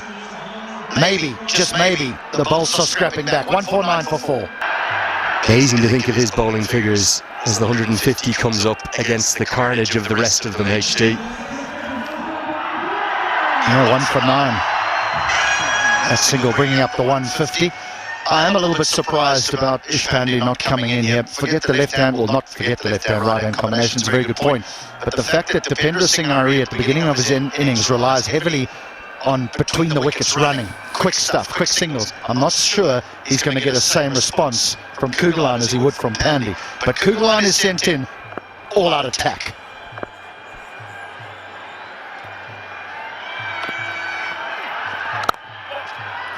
He gets off the mark immediately. This was a good piece of bowling, wasn't it, from Jimmy Neesham in the final ball of the previous over. Just the one bail it kissed. Hard length. Hard length. Sometimes the old test length is still the best. Not all the time though, because you could disappear over mid-wicket. But on that occasion, perfect.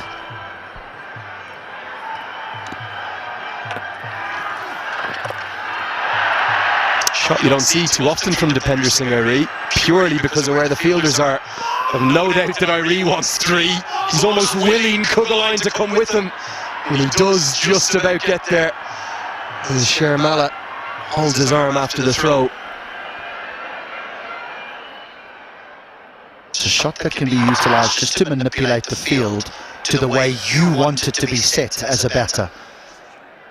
So you play the little lap. Now what inevitably happens is they can bring the deep square leg finer, or they move someone across from the offside into that position at short 45, and it just opens up another scoring area for you.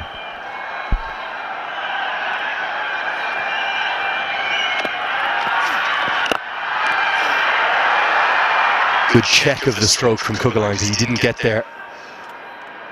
I spoke to Scott Kuggelein about one of the more controversial aspects or incidents that we've seen in the tournament when Ishan Pandey was retired, and he actually said he felt really bad about it.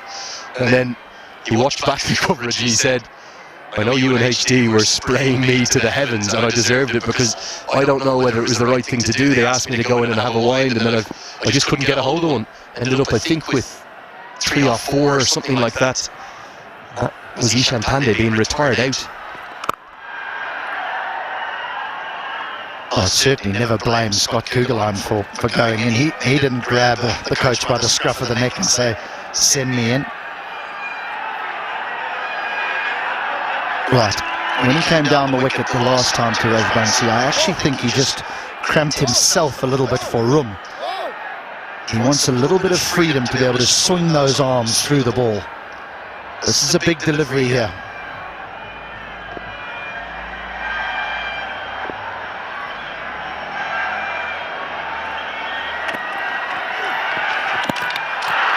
Oh, quite beautifully bowled. The tournament's leading wicket taker for a reason has finished maybe his best 4-over set of the tournament. 1 for 15 for him. It's 156 for 4.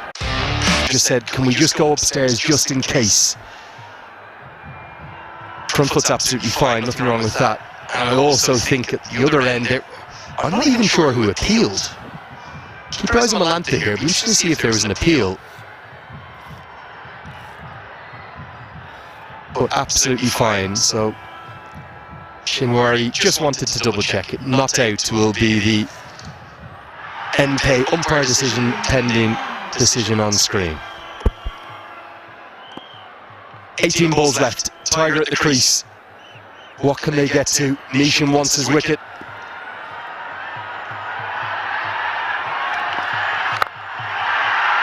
Hammered away.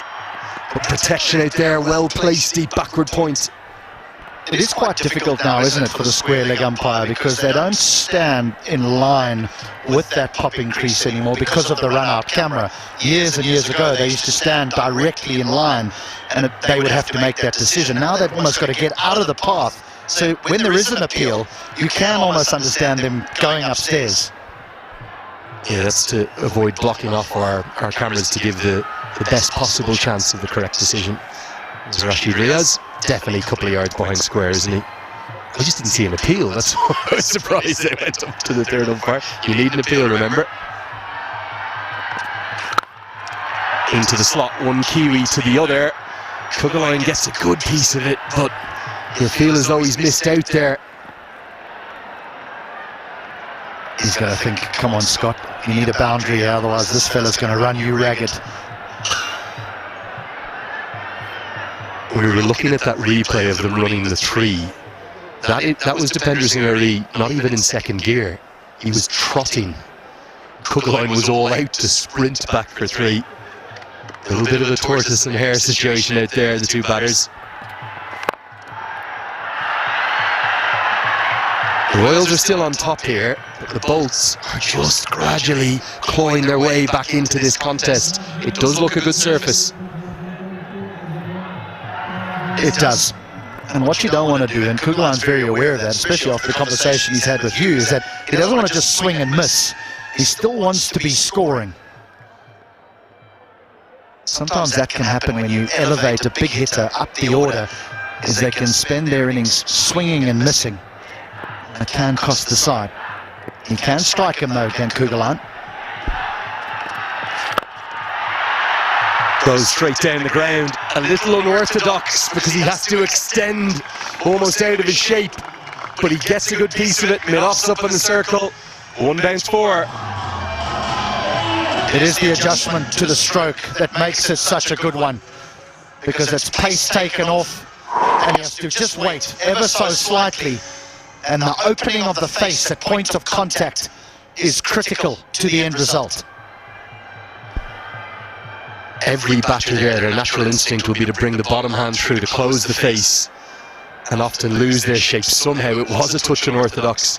He got it straight enough to get 4. This time the bottom hand does come through. It splits the gap. It's 4 more. Nisham cannot quite believe what his Kiwi colleagues done to him. 2 big balls there, 2 big boundaries. And even 12 or 7 would suggest that the risk to elevate Kugelheim up the order has been a success, because at this stage of an innings, when you're striking it at 171, you're doing your job.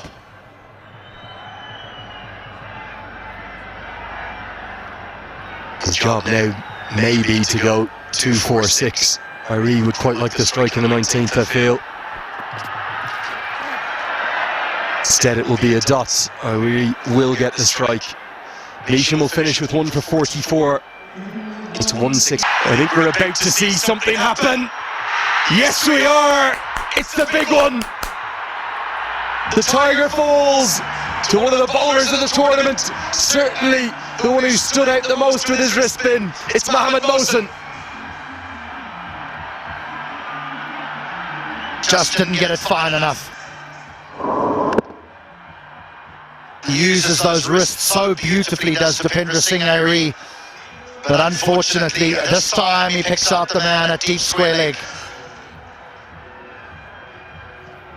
There's that subfielder dummy once more who takes the catch in the deep. He's enjoying his day out.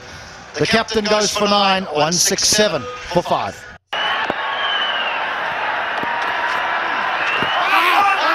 Harry Sheikh to the crease. Big LBW shouts. Brave bowling a wrist spinner in the 19th, but how well has Mohamed Mohsen responded? Marvellous catch held by the subfielder Hemant Dami, who's on for Shub Kansakar. Let's hope he's okay to bat. They'll need him with the bat, the bolts. It's the Googly not picked again, and once more it's Dami in action.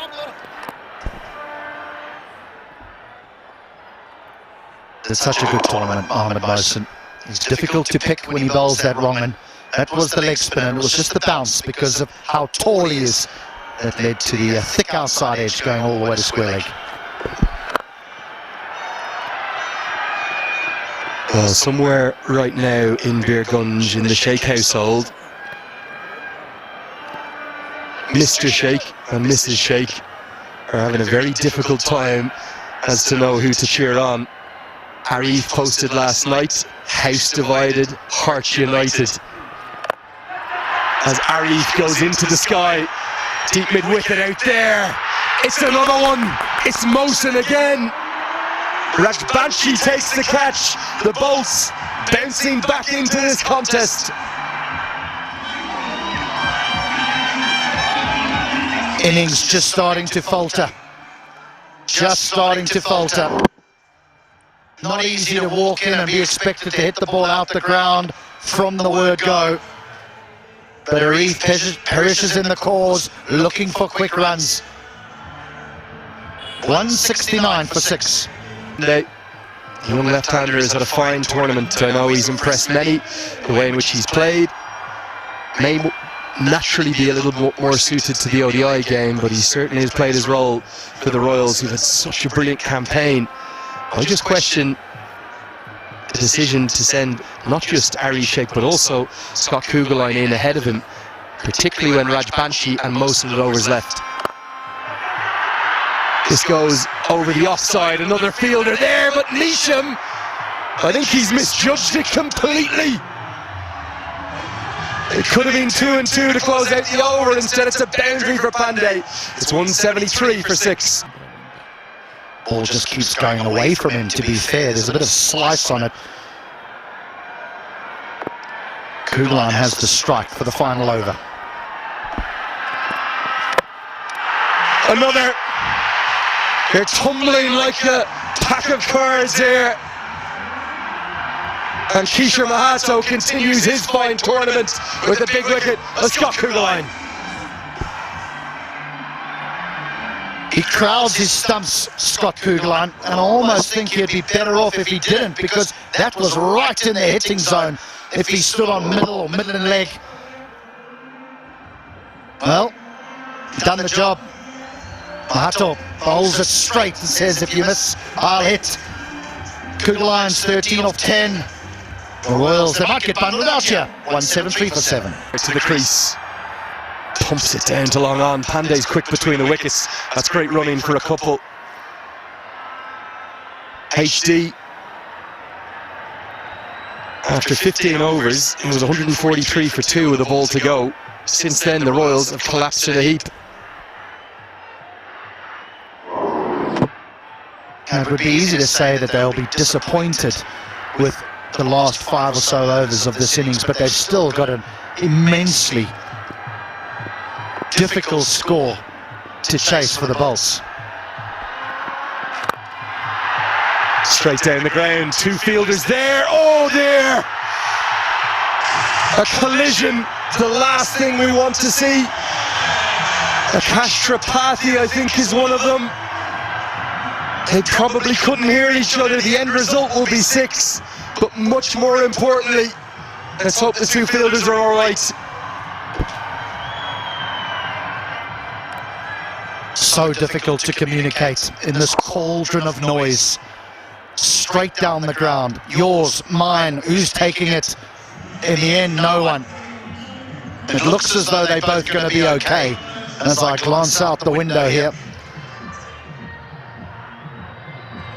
Rajbanji and Tripathi, they're both on their feet, so I think they're going to be okay. And thank God for that, particularly with Lalit Rajbanshi, because he has had 2 shocking injuries that he's come back from. A knee injury that was potentially career-ending, it was MCL, it was ACL and meniscus all at the same time, and then the broken collarbone less than 12 months ago too. His fielding has improved so much. He always gives 100%. I'm just so glad that both he and Tripathi are okay. Big maximum though, gets the Royals up above 180. Everything must go, 3 deliveries left. Full toss, helped into the leg side, fielder right there, Sharmala holds on to a good catch. Now both batters stare at the umpire. They want to have a look at this. It was a full toss, was it too full? The umpires might be tempted to go upstairs and have a look.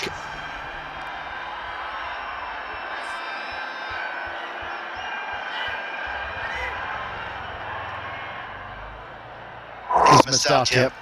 He's missed out. That you want to hit out the ground. They'll full toss, middle leg. That's a fine catch from Sharmala running in. He did everything correct. Once he's taken the catch, he slid in, made sure that his elbows don't smash into the ground and the ball doesn't pop out. So Naresh goes for 8, 181 for 8. Call it what you want. Cricket here at the TU, in this amphitheatre, in this cauldron, things happen. Garland Sow, the new man to the crease. They want the second, they're not going to take it. The last 30 deliveries alone, HD. 39 runs and 6 wickets. You can understand the manner in which they've gone about trying to post this total, because when you have such a good platform to work with, you're going to come in all guns blazing, and that's what virtually every batter has done. And in the process, they've lost an enormous amount of wickets, but they are posting something very significant in a final here. This fella has 4 off just 1 ball. Underused, maybe.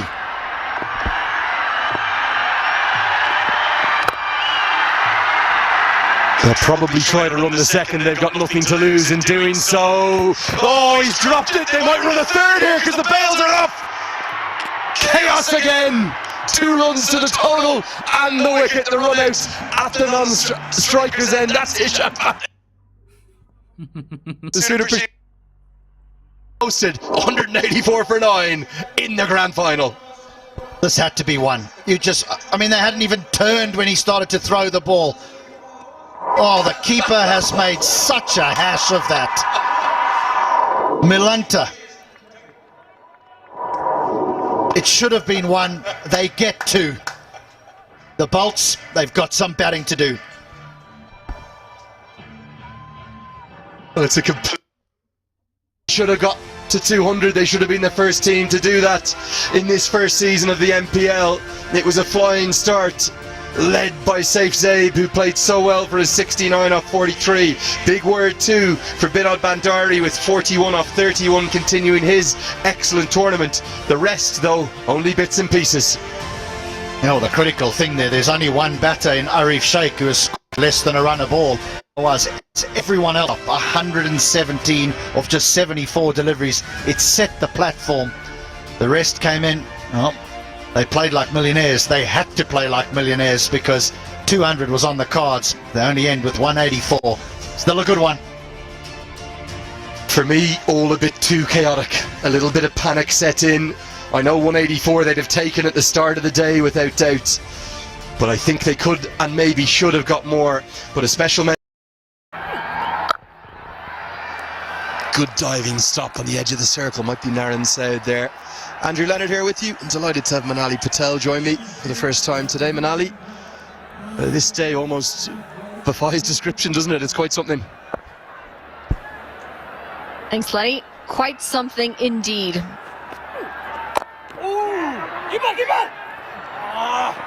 That's going to be the first runs off the bat. The Bolts are off. And they're off in what should be a very difficult chase for them. It's a lot of runs on the board. They still need 184. But what a first innings it's been from the Royals. That opening partnership for the Royals, as good as it gets. Set the tone for the rest of it as well.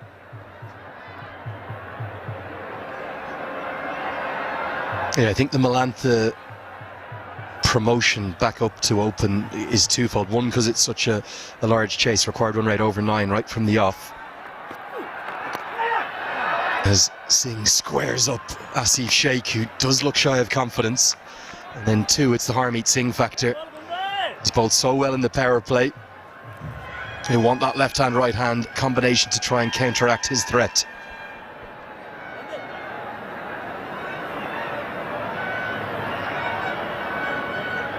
Didn't pick up any wickets in the last outing, but he bowled 4 overs for just 13 runs, Harmeet Singh. He really hold the one end down. Nice pick-up shot. Maybe a sign of things to come. Nearly goes all the way, but instead it will be the first Super 4 powered by Ncell 4G of the chase as Milanta picks that length up beautifully. The Bolts need him to fire today, and he starts well. Pulled away, just a tad too short from Harmeet Singh, and he's quick to rock onto that back foot. It's another Super 4 by Ncell, and a 1 bounce over the rope.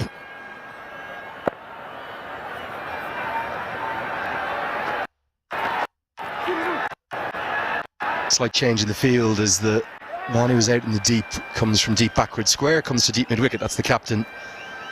Yeah, I'm a big believer in momentum, Manali, in T20 cricket, and if there's one thing the Bolts can take, they really restricted Sudurpashim very well in the final 5. 41 runs, which is already a good result, but also, rather remarkably, 5 wickets too. 7 come from the first over. The Bolts, 7 for none.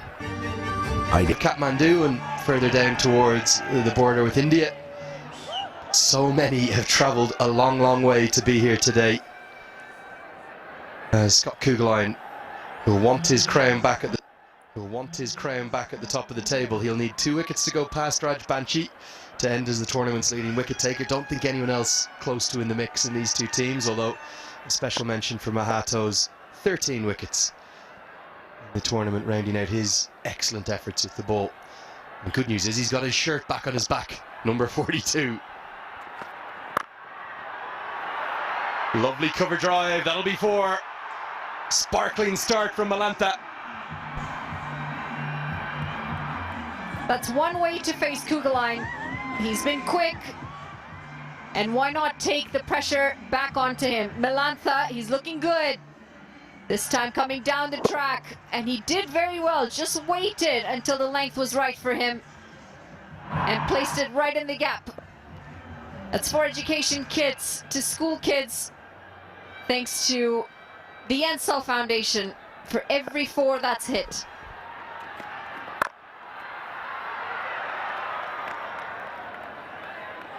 Yeah, what an impact that will have. We've seen basically every one of the 8 franchises announce CSR initiatives, and very much this Nepal Premier League has been about more than cricket, hasn't it? Changing the lives of people across the country for the better.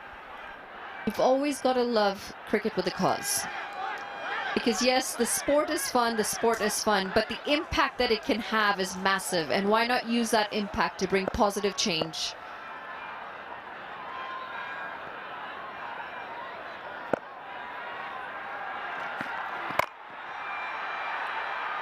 .643 of them in this tournament in terms of 4s hit.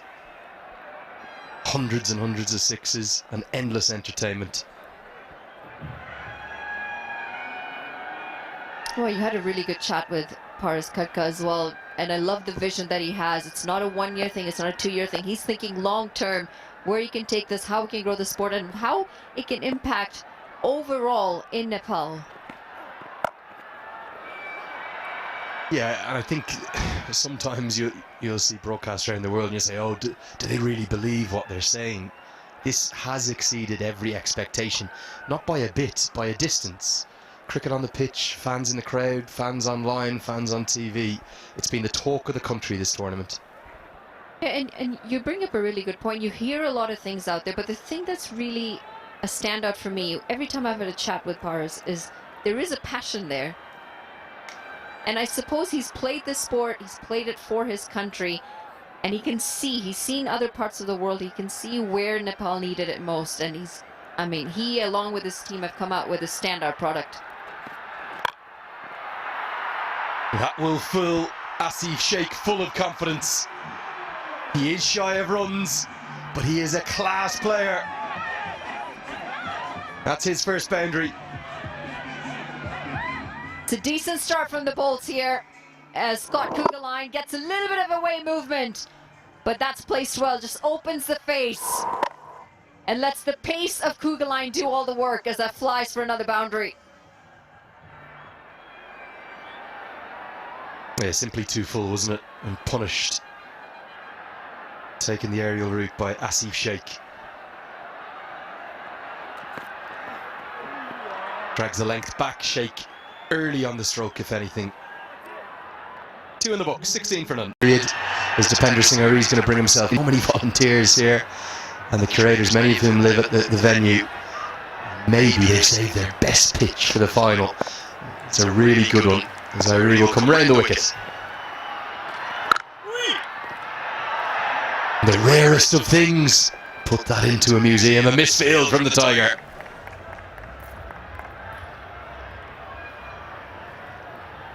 With decent start going at 9.5 runs and over. Partnership starting to build. And they want to make sure that required run rate is in check the entire time. Malantha, 2 4s. As this is swept away.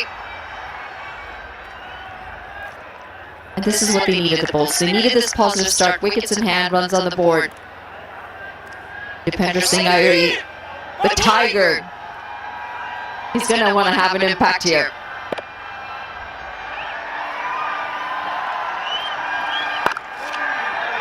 I've spent this whole 3 or 4 weeks answering questions as to which team I'm supporting. I'll say it one final time. No one team. I'm supporting all the teams here in the commentary box. Always do. But I will say one thing. I wouldn't mind seeing Dipender get a wicket, because we might. This one pierces the gap. Little short, little wide. We've guided away for 4 more. Malantha has started brightly. Tried to play the shot. It's been a couple of short and wide deliveries from Dipender Singh Irie, and this is well placed. Waited on it, had really good base, and he gets it in front to point.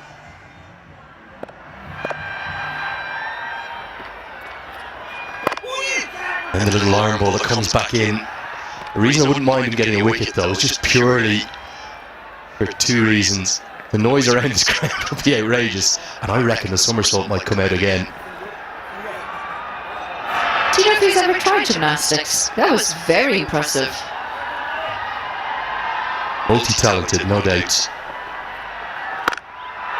Slog swept. Gets a good piece of it, gets it all the way. The chase is very much well and truly on here. Bolts off to a flying start. It's 29 for none. They're starting to bat better, and remember, Jimmy Neesham's still to come. We got a hold of this one, Asif Sheikh. Put away for a maximum.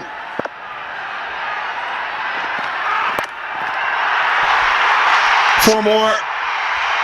Real roars around this ground, showing just how many Janakpur fans are here too. A flying start powered by Malanta. The radar's off here for the bowling. Scott Kugelheim. Too far down leg, and it's helped all the way. Couple bounces, 4 runs, and it's also dented that sign.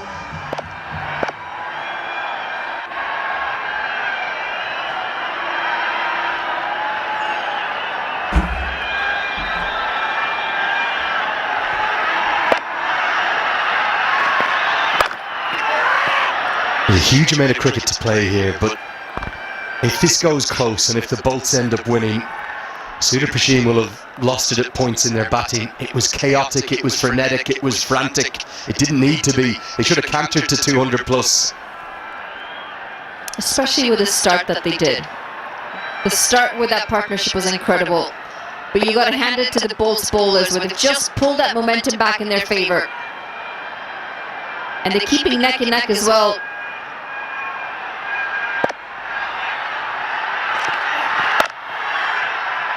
Good diving stop. It's 4 runs saved by Saif Zaid, who batted so well in that 117 run opening partnership. Yes, no doubt credit to the bowlers, but I just thought some of the batting approach outside of the openers, well, it was at times crazy. It was just almost too aggressive, hyper aggressive. And that's a conversation we've spoken about, haven't we? Knowing to know when to be calm, when to breathe, not entering panic mode. 4 more, overpitched, low full toss, sometimes difficult to put away. Malanta deals with it perfectly. Too short and down leg with the first boundary. And this time it's too full and on the offside. It's going to pick up another 4 runs, and Malanta may just have found his form again. Good time to find it in the final. Not sure if he's looking for the Yorker here or what length he's attempting to bowl. There's a great old saying in sport, play the game, not the occasion. Over the last 12-15 overs across the 2 innings, the Royals have been guilty of playing the occasion. They've got carried away. They need to rein things back. They need to get a grip of this game. Keeps going like this, the Bolts could make light work of this chase.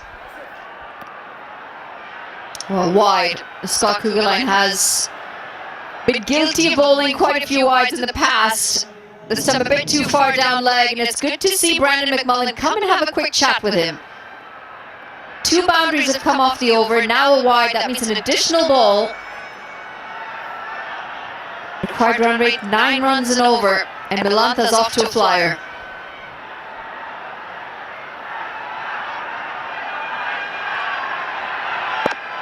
Change of angle over the wicket now.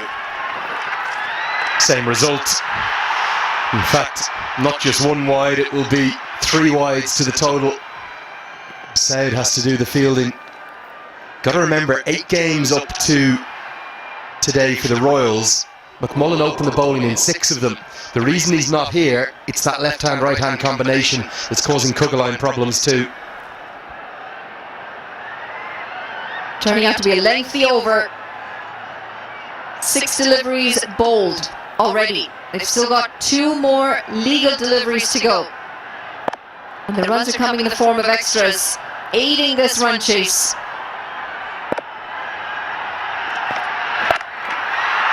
Pick up pull shots, slightly shorter side, all the way.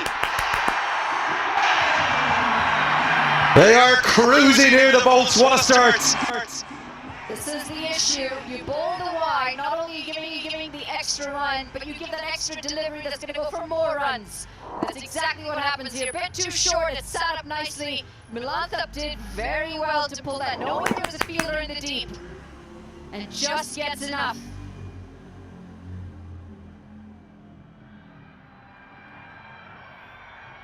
Cheering them on, the skipper, and he knows he needs to find a breakthrough soon.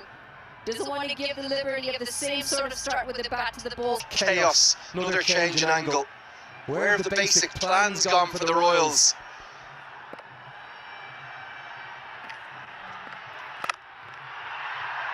Well, that should have been 4 more, barring the big right boot, the size 12s of Scotty Kuggelein. Lovely to see Milantha check on the bowler's welfare. He is all right. It's 48 for none. It was excellent tournament.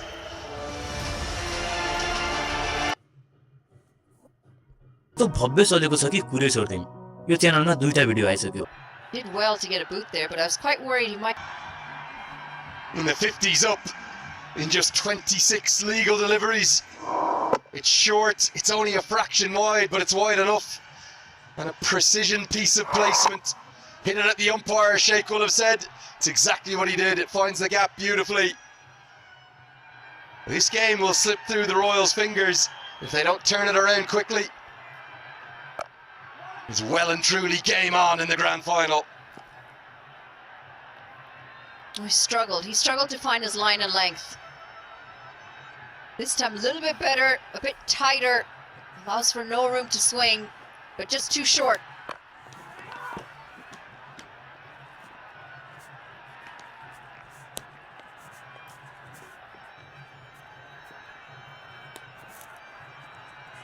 Third time the El Clasico's ever been played.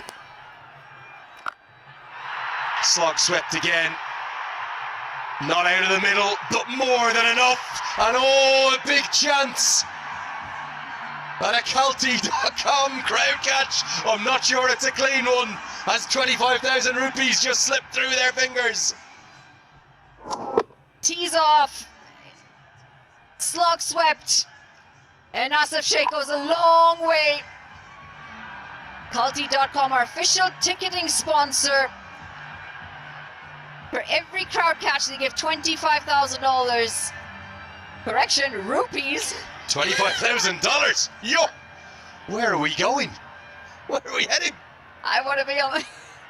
I'd want to be in the crowd for that one, I think. I think you're already half on the plane home, thinking of those Canadian dollars. I'll tell you something, there's not a harder crowd catch in the world than here today, because it is packed to the heavens. And this little break in play may benefit the Royals. They have got the ball back. But I'll tell you, the Bolts in full control of this chase. Pupuru Dasanayake and his charges at it somehow again. 2 absolute hammerings the 2 times these sides have met. Yeah, I'm not giving that one, I'm sorry. I'd love to say 25,000 rupees, not clean. Oh, glorious. Asif Sheikh at his vintage best. The Bolts in full control. They're well ahead. It's 63 for none.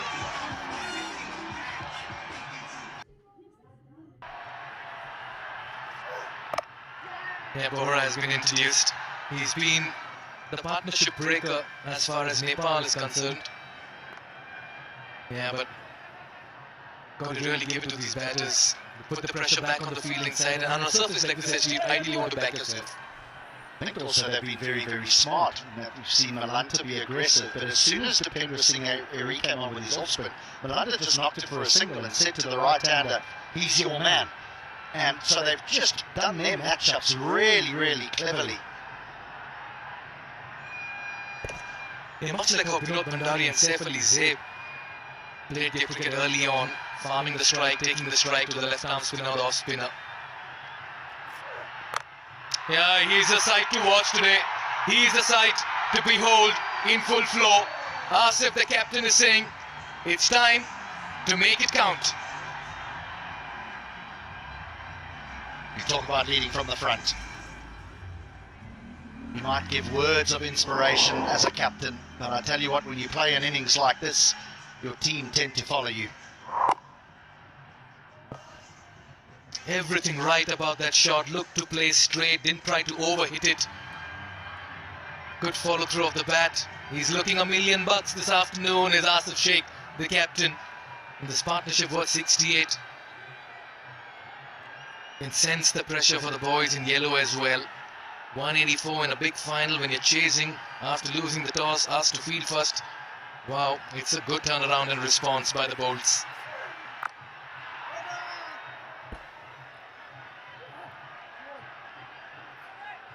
What they've done so well is when you have a big run chase, is the required run rate can get out of hand very quickly, because you walk in a couple of quiet overs against the new ball and suddenly you look at the scoreboard and you're needing 10, 11, 12 for a long period of time.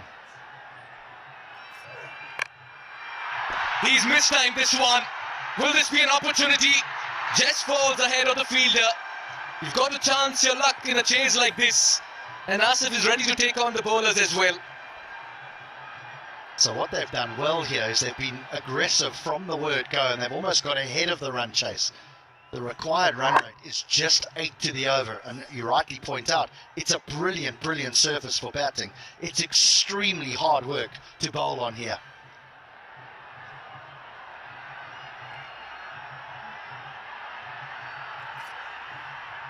Good delivery.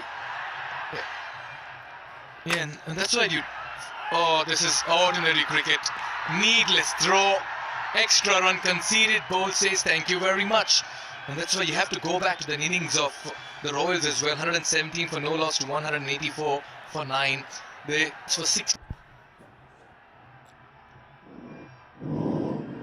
Not required, as you say. A little error from the keeper, but no harm, no foul. No one's going to run. And then this happens.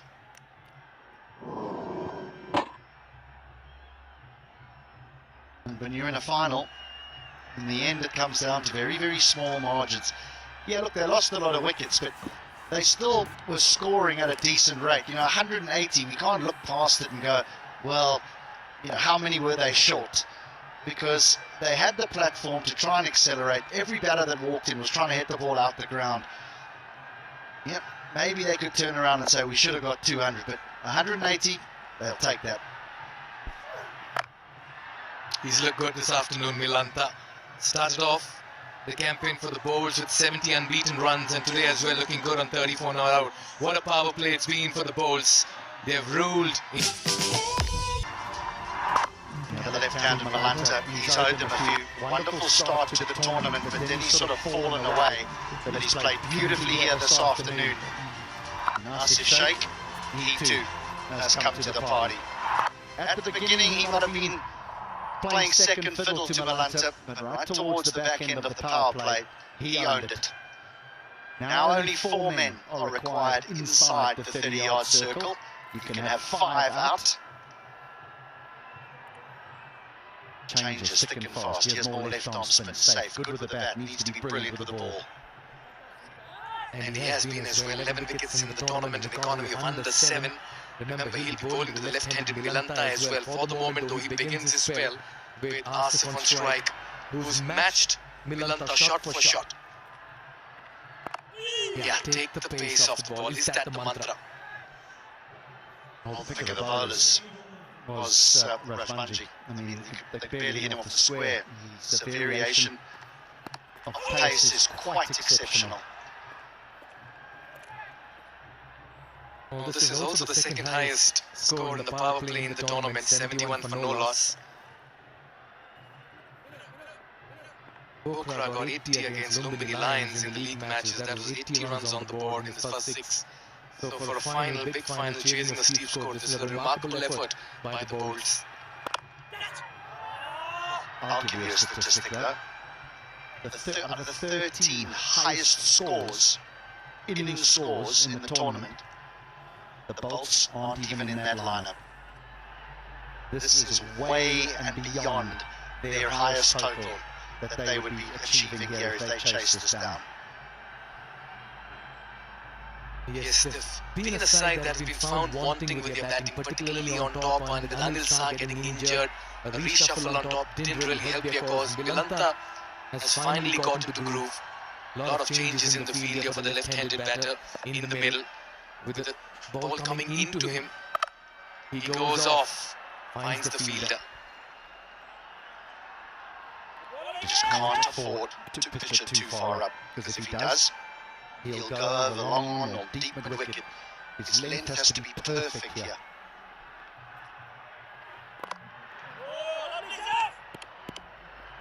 Was that in the slot for Milanta to free his arms?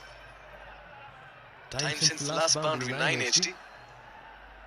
He tried to free his whole body there, never mind his arms, and I think he yorked himself.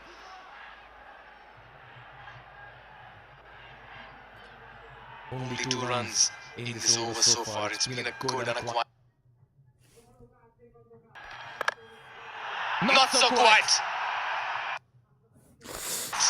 And it's a big one.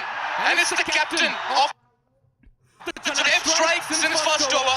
The move has worked. And this is a big opening here for the Royals. Because it's a wicket.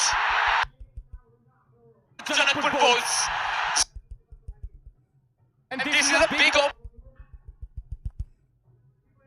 Well, it's the right-hander that tries to take on the left-arm spinner, and he's nowhere near the pitch of it. It's a clever bit of bowling. He drags it down, he throws it wide, it finds the toe end of the bat, and Brandon McMullen in the deep barely makes a mistake.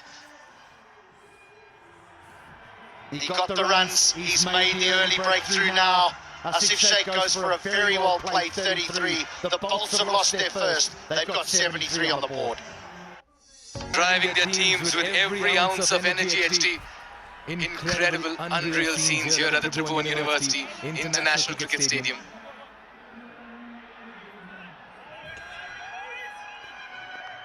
Surprise, surprise, a big change on top. Mohammad Mohsin played a handy innings of 13 not out to take their team to a winning position and take them across the line in one of the league games, batting in the middle order. Today he's been given a promotion in the big final. He's not going to bring out the reverse sweep again, is he? Your guess is as good as mine, HD. Ishan Pandey, another very fine youngster who's made a splash in this tournament. An economy under 7, 2 for 11 is best.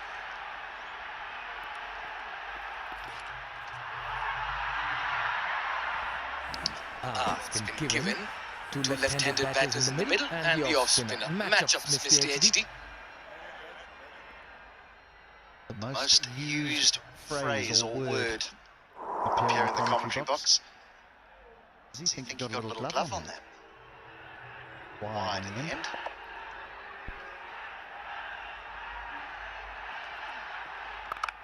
This turn on offer.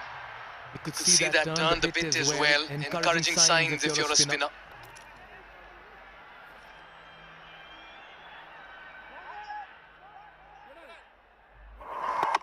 Just a toe end.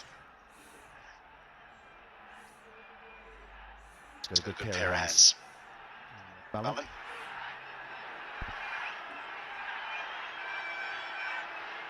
Yeah, I ideally want to keep pace with that asking rate.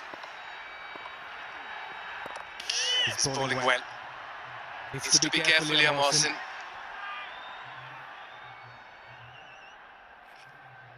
As a batter, you don't want to be stuck in the crease, HD, to a ball that's turning. The other thing you don't want is Milanta to lose his momentum. Yeah. Lots happening in the middle.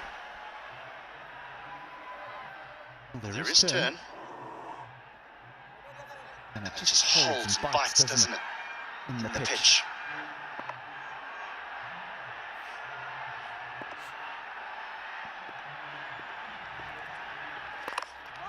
Gets off the mark. Sun's playing hide and seek at the moment here with the clouds. He's breaking out of the clouds and coming in. Just wonder now if this left-hander on strike. Didn't have it for 3 deliveries. Been 14 since the last boundary. He'll be getting itchy. Even though they're well ahead of the game, he'll be getting itchy. Yeah, he's trying to pierce that offside for a while now. Fairly understandable. Want to go with the turn. I reckon something will give you. Nicely driven.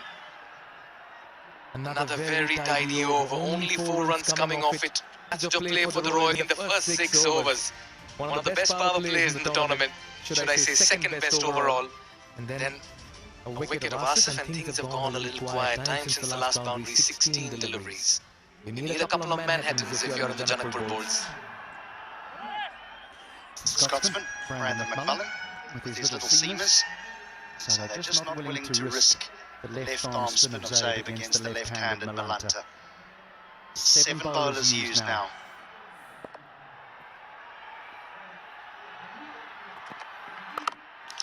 Nicely driven. Straight to the fielder. Milanta's just trying to be a little adventurous in his crease. There's 7 bowlers used in 8 overs, HD. Mixing and matching. All to do with left-handed, right-handed combinations, and 2 left-handers at the crease now. So for Kupinder Singh, he just feels he's not going to risk bowling left-arm spin. Yeah, the asking rate was inside 9 when Asif and Milanta were in the middle, and it's just gone over 9, little over 9. That should not be a panic concern. They're still ahead at the same stage, at exactly the same stage. The Royals were 71 without loss. But just remember who's still sitting with his pads on, Jimmy Neesham. So the Bolts will be saying, we need to contribute, we need to get it, we need to get us close. And then our finisher can do the job. We left him with too much to do too often. Yeah, he's got a good hold of this one, and that's seen to the crowd as well.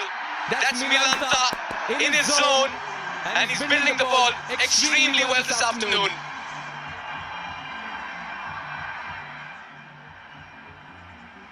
Again, when you don't have a huge amount of pace and when you try to bowl slower balls and cutters, you can't get your length that wrong, because this just sat up and said, hit me. And Malanta said, with pleasure. With both hands, HD. As easy as it gets. And look at that. Neesham is saying, finish it off, guys. I'm happy sitting in the dugout. Smartly done. This is intelligent cricket. Using the pace, opening the face of the bat, and accessing the gap as well. 10 runs in the last 2 deliveries. Another good over here. He's got the bit between the teeth now, Malanta. Just guided. 2 men there. 2 men behind point. Too big a gap for that man. Through the eye of a needle.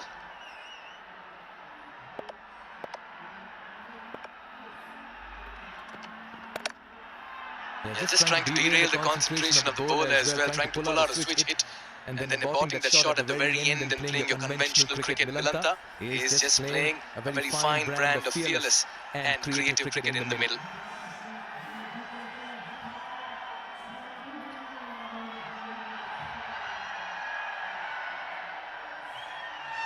Steep chase. Yeah, but they've done well so far.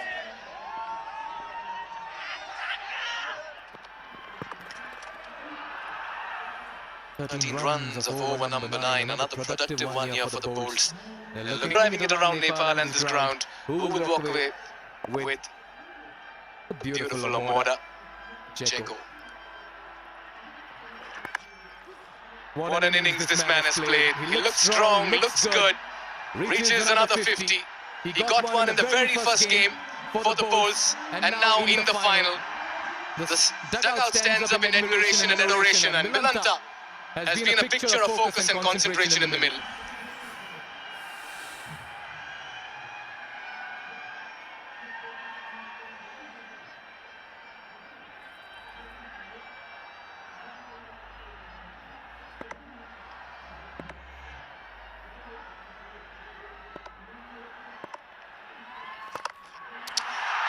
He's got some bat on it, and it's enough to clear the field at long off. It's raining sixes here, and the JanakpurBolts are looking very dangerous in the middle.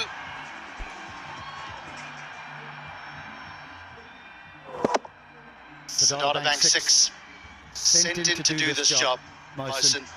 Not to mess around. They've got batters that they push down the order. They've sent him up the order to do exactly that.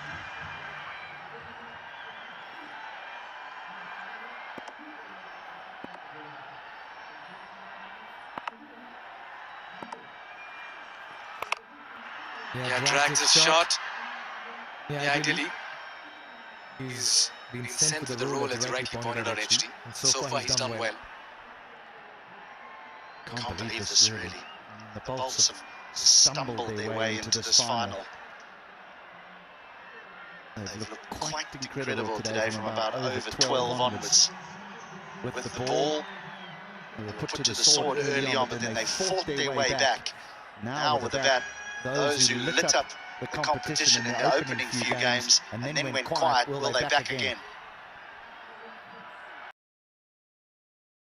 Mohamed Mosen goes for 9. The Venetians come in and apply the finishing touches after he's done the hard work. Finally, we're going to see left arm spin turn to again. A safe save. One of the 2 wicket takers will return. Milanta 57 not out. Looking very good indeed, as I've got Manali Patel alongside me again. For all money, you would say this is Janakpur's game to lose, but I think we will have more than a few twists over the next little while, including this one. Right out of the ground, the off stump. Tried to throw the absolute kitchen sink at this. Ishan Pandey smart, very full, very straight. And a breakthrough that they needed desperately, the Royals. The heading for them, though, is Milanta, 58 of 34 and still out in the middle. Just dash a quick single. Don't know if you caught Lahiru Milanta's reaction at the non-striker's end. He could not believe what he'd just seen from Abid Mosen. Because the over had gone for plenty, including the big 6 that Milanta dispatched off the full toss, the juiciest of full tosses. I actually thought he was signalling for a no ball, but he was going, what are you doing? He was pleading with Mohamed Mosen, saying we've got complete control. Now you've just given a window. It's a tiny window back into the game by gifting them a wicket. Smoked and smoked right up onto the VIP balcony. 6 more. Absolutely smoked this one, and no surprise, he wants the strike. He's asked Harsh Tucker to get him on strike twice. Stole this last run, and this has been put away into the stands. Saif Ali Zaid, just a tad too short. And he played with the spin as this went some distance. Nearly took out the Amoda there. It's actually gone into the practice pitches. I thought it was onto the VIP balcony, it was over it. Oh, what a strike. It was a friendly delivery. Slower through the air, dragged down, and that ball could be a while coming back.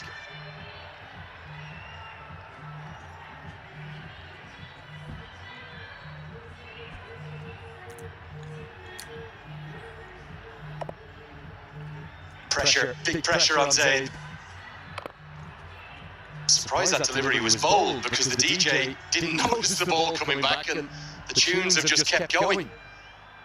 Great credit to Milanta. I think most batters would have pulled away there. Shows how in the zone he is. He is in the zone.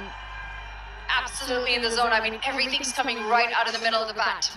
And he doesn't want to waste time because we spoke about momentum and it's going his way right now. He wants to keep going. The only thing Harsh Thacker cannot afford is a glut of dots. He gets 10 off 10, 12 off 12, that's fine with the way Milanta's going. You don't want to just reopen the required run rate conversation. It's under 8 remarkably. That's going to help. It'll be a couple, and we'll get Malanta back on to strike. It's another good over for the Bolts. They're in full control. It's 116 for 2. Well, doesn't that paint a picture? The split screen tells you all you need to know about which team is happier with their position right now. You can never rule out the Royals. They've only lost 1 game all season. That was to Chitwan. Depender Singh Ari says, give me the ball. I need to change this game. And change it he may have. He goes after it himself and puts it down. Of all the fielders in Nepal, you'd want it underneath it. It's this man. Maybe it shouldn't have been his catch. It should have been Harmeet Singh's. Tiger said it's mine, and it goes to ground. There are an awful lot of things going the Bulls' way, and he can breathe. Malanta's played so well so far. Just checked it at the very end. The ball never came early in it. Popped up an easy one. It is through the hands. 9 out of 9. 10 out of 10, he would have taken it. But in the finals, this one goes down. How expensive is this going to be? And how many times have we seen this? The drop is followed by a maximum. A stamp of authority from Harsh Thakur and a kick of the turf in frustration from Depender Singh Ari. Now this is the Harsh Thakur that we know. This is the Harsh Thakur we've seen. And he's finally showed up today. Down the ground, in total control of it. And it goes a long way.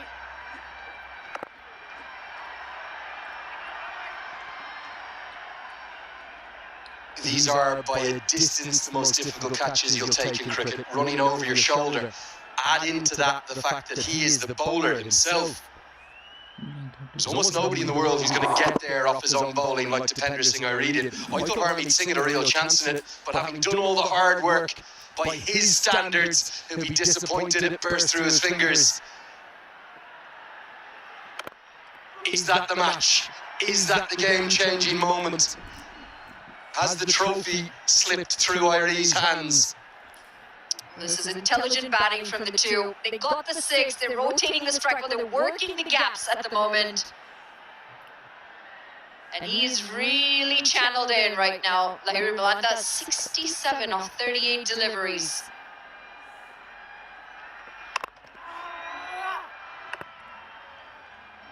He just senses as though that could have been the moment. It would have been the big one of Malanta, I've no doubt. Neesham would have walked in. Get Neesham, then you might get the game as well. Instead, it's 10 off the over. It's not the wicket that maybe Irie deserved, but he's nobody to blame but himself. 12 been effort, and indeed, Carell and Houses came against the Bratnaker Kings. They don't need 116 today, they only need 59 more. If they put on 50 plus, the game will be dust for the Royals as finally Harmeet Singh is called back into the attack. Sudurpaschim need a wicket, they need it now.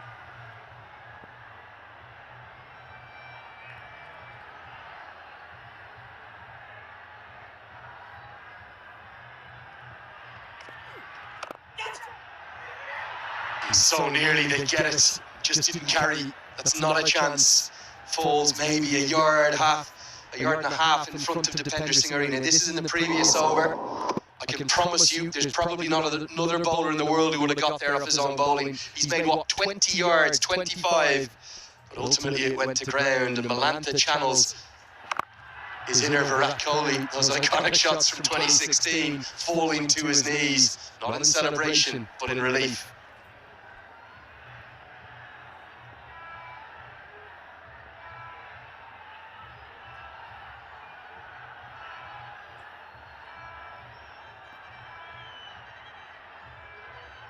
Harmeet Singh continuing to be as economical as he can. He hasn't picked up a wicket yet, but just the 8 runs.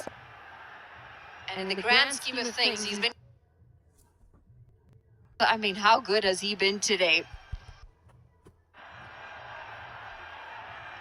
He is yet to bowl today. Harmeet Singh's bowled his first really expensive over of the tournament. Scott Kugelheim has gone around the park at 14 and over. Irie's going at 13 and over.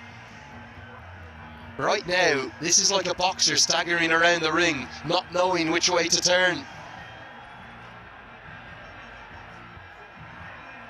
You can see it on their faces, you can see it in the body language. There's stress out there for the Royals. They didn't expect to find themselves in this situation, not after piling on all the runs that they did, 184 in that first innings. And we've never seen their fans this dejected. They need a breakthrough if they're to stay in this game, and they need it quick. And in fact, the breakthrough has to be that of Milantha, who's 74 off 41. Just 50 from 42 in a T20, when you've still got plenty of wickets in hand, is not a hard task. I suppose it only comes down to whether the Bolts batters, the rest of them, can find some runs today, if needed. For me, it comes back to the thing we've spoken about again and again in this tournament, matchups, and how we all feel it's been overplayed. You've got to bowl your best bowlers. Naran Soud is surely one of the Royals' best bowlers, the under-19 star. Due respect to Ishant Pandey, I know he got that wicket. He's not one of their best bowlers. The only reason he bowled his off breaks was because there was two left-handers at the crease. Irie's bowled his three very expensively. Then Mike, the subfielder, just running a change of baton from Milantha. It'll be talked about again and again in the analysis post this match and post this tournament. I think far too often they've refused to bowl the left-arm spinners to the left-handers for not necessarily good reason. I know there's data behind it, I know there's science. Gotta bowl your best bowlers, it's that simple for me.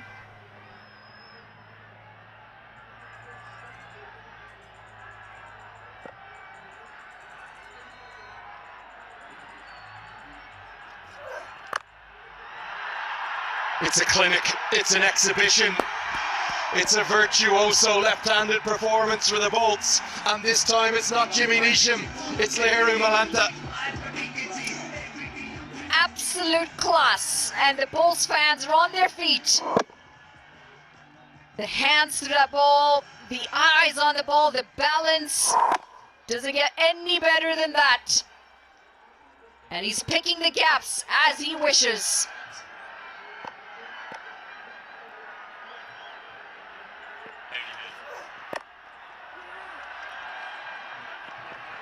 Go back to play the game, not the occasion.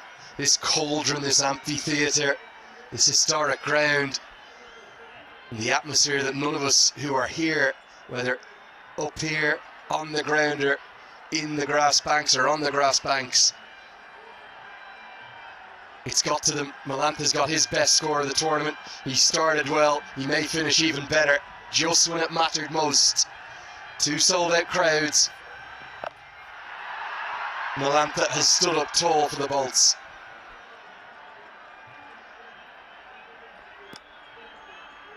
And in favour of the Bolts, Harsh Tucker also seems to be a lot more positive in the middle. Playing his natural game, 14 off 12. He's smoked one for 6. There will still be some nerves in that dugout. They know that they're close. They don't want to mess it up from here on. It's 43 from 38. Unbelievable. Just when it matters most, you want players like Lahiru Milantha in your team. He's into the 80s. What a shot this is. He's lapped it for 4. He's all over the bowlers, playing with them, toying with them.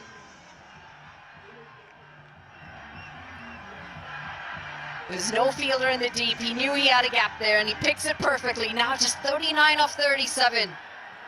We knew this was going to be a run fest. The pitch said it was going to be a run fest. And it's definitely turning out to be one.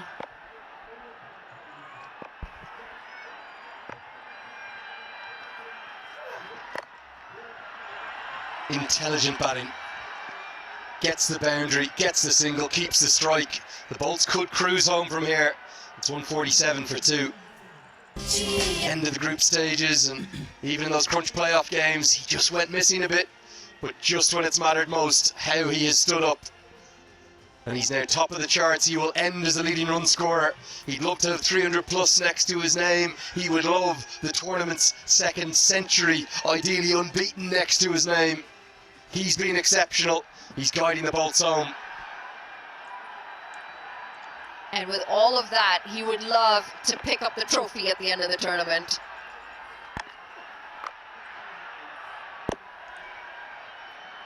Even the miss hit's going his way now. And all of a sudden, there's a hush from the Royals fans. They don't know where to turn or look. They just look so dejected, the Royals fielders. Right on the toe. And everything's coming out of that middle. God, the toe hurts. It really hurts.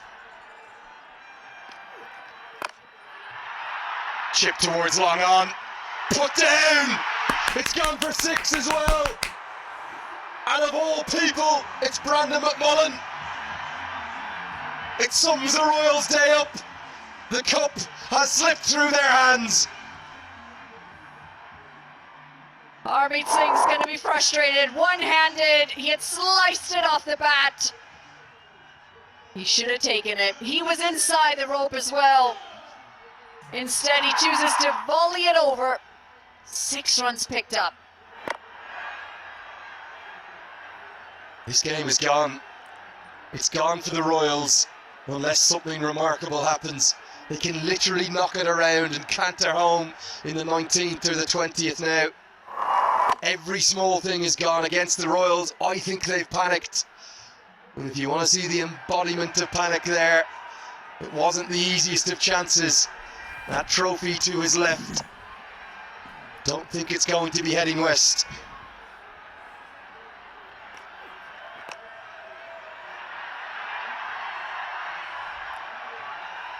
It's really not going their way at the moment for the Royals. 6 wides. 6 free runs, 6 extra deliveries.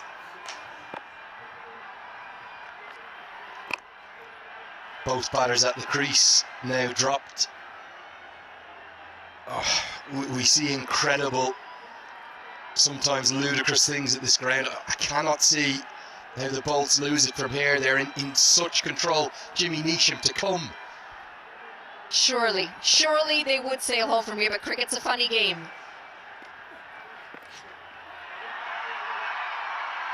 Well, they've panicked. I'm sorry. When Harmeet Singh is bowling delivery like that, you know that collectively they've just lost it.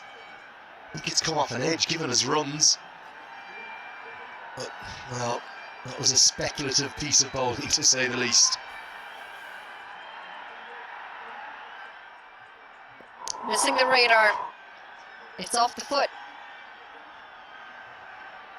I'm sure he won't mind the 2 runs going to him, Harsh Tucker. They won't mind how they come for the Bolts. They only need 26. What a remarkable final we've been treated to. It's over to HD Ackerman and Mikhail Viswani to bring you home. 159 for 2. Win here at the Tribhuvan University International Cricket Stadium. What energy. 26 of 30. HD Ackerman alongside me. It's a wow atmosphere. I can't believe you've just touched the money and given the Bolts the trophy already. What are you doing?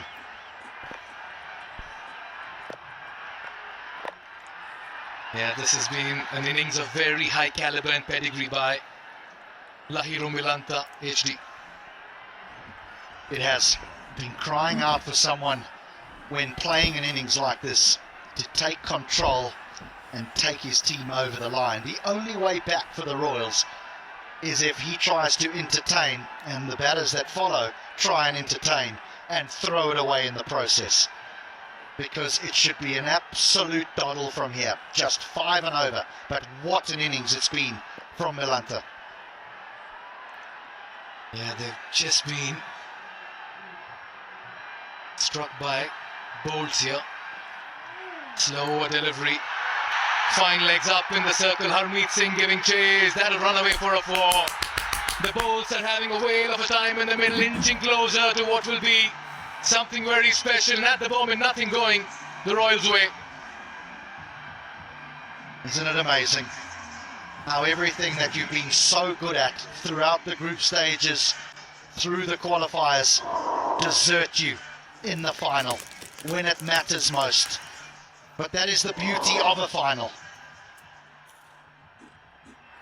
Quite exceptional, but today they're being played off the park. Pulls it. Yeah, for the moment it looks like they've been outplayed and outclassed by the oppositions. For the first half of the innings, you felt the Bolts were running everywhere, and it all changed in a matter of minutes. Yeah, they might turn around and say, well, we are 15 or 20 short.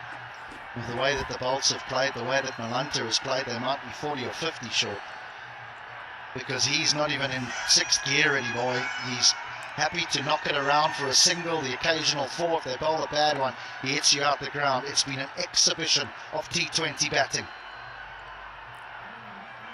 75 unbeaten runs in the first outing for the Bolts, and today in the big final, unbeaten on 87 of 48 and a strike rate of over 180. The Milantha magic took centre stage. And what an outing it's been for the Bolts.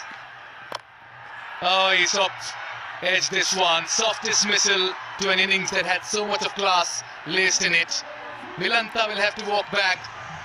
Some success here for the Royals as Kugelheim strikes.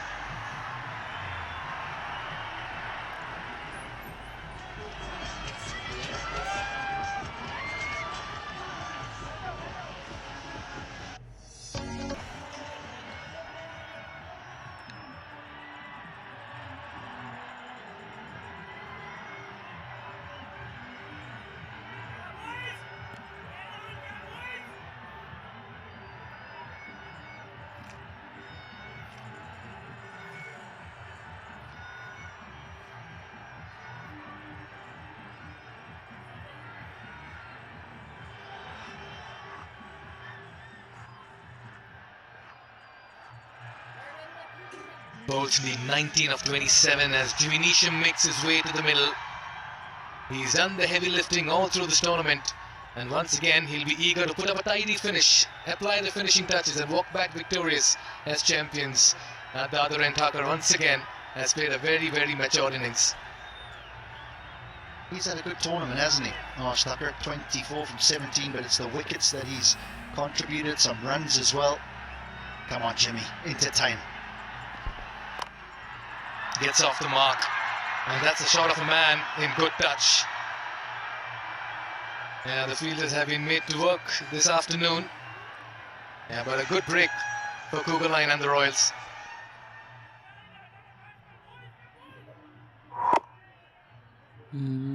Simple catch for Scott Kugelheim. Now takes him level with Rajbanji. He's the highest wicket taker in the tournament, but I'm afraid the afternoon belongs to Malanta.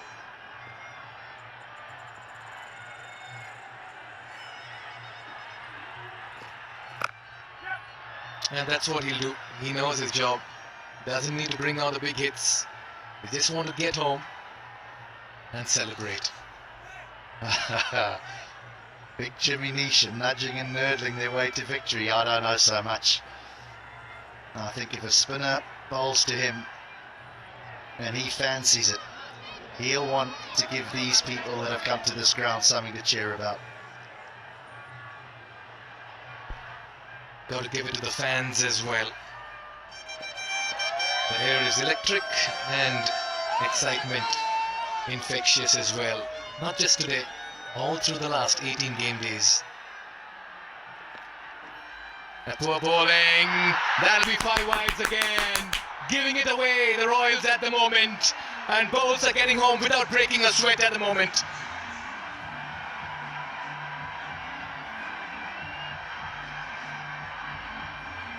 Yeah, 5 wides. 11 of 25. HD, the writing's on the wall, looks like. They're gone. They're absolutely gone. 16 wides already, 18 extras. Too many for a final.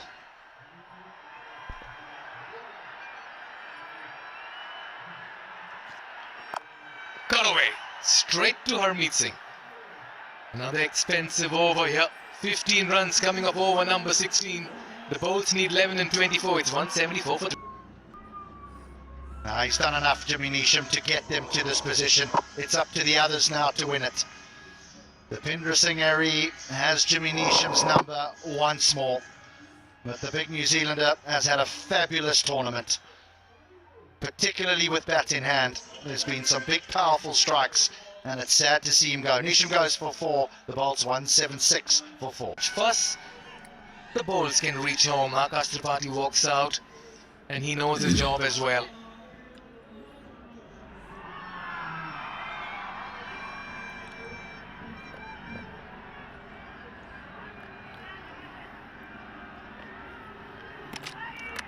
Yeah, I just wonder what's going on in the mind of Harsh Thakur at the moment, HD.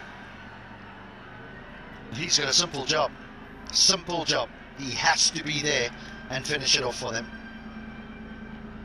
The equation is a simple one, but it needs a batter to do the job.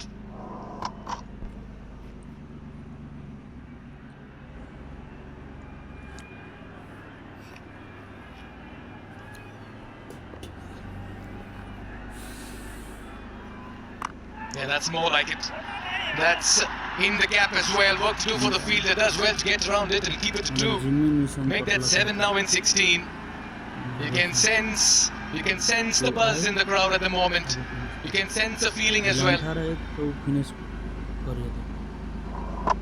It's the slider. A big spinning off break. It's one that goes straight on.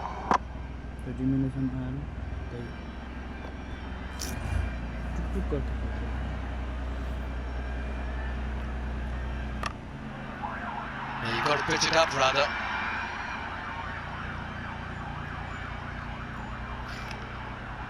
What an event this has been, what a tournament. 18 match days, 32 matches, HD, we've seen it all. It's been brilliant. You know, the people of Nepal, all those involved in putting this together, can be so proud. Every single player, particularly the overseas players, have been blown away by this tournament, and fitting that the 2 best sides play in the final. They've been the most consistent during the group stages, and they've provided us with a spectacle here on the final day of this NPL Season 1.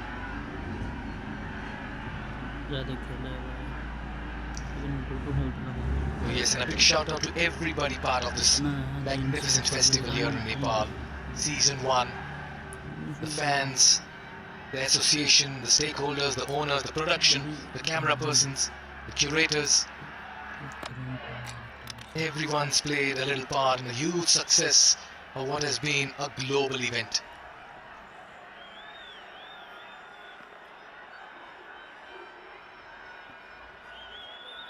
One strike away from history. Oh, this was a beautiful delivery. Slow through the air, turned as well. Tripathi absolutely clueless. That's height. This spins. Turns. He said missing off stump. I think he's got that spot on. And the match officials as well, the umpires. What an outing they've had all through the 18 match days as well. Wow.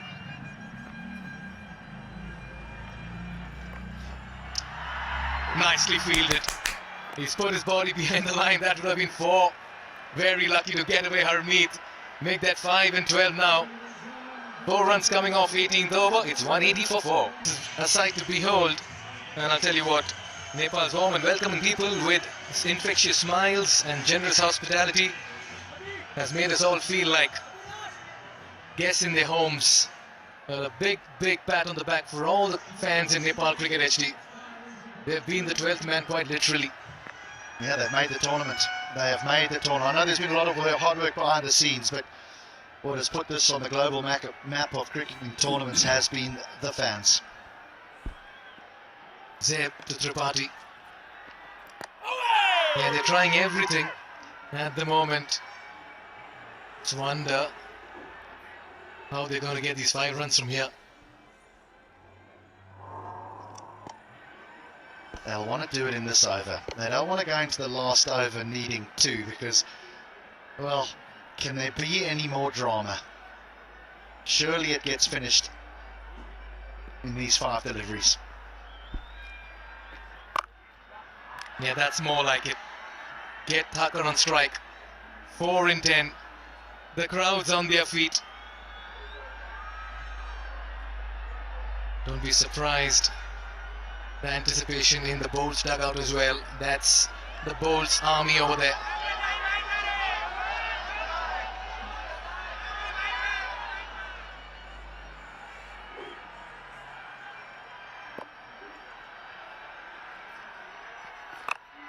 This is high up in the air. 2 fielders getting underneath, drops right in between, and they'll only get a single. And Thakur did go for glory there. It's just not their day. It's just not their day, the Royals. The ball has bounced between fielders on numerous occasions here this afternoon. And this time it's Harsh Thakur that gets away with it. He wants to finish it with 1 blow. You don't want to do that to Irie. A ricochet off the stumps, that'll be referred upstairs. I reckon Tripathi was safe.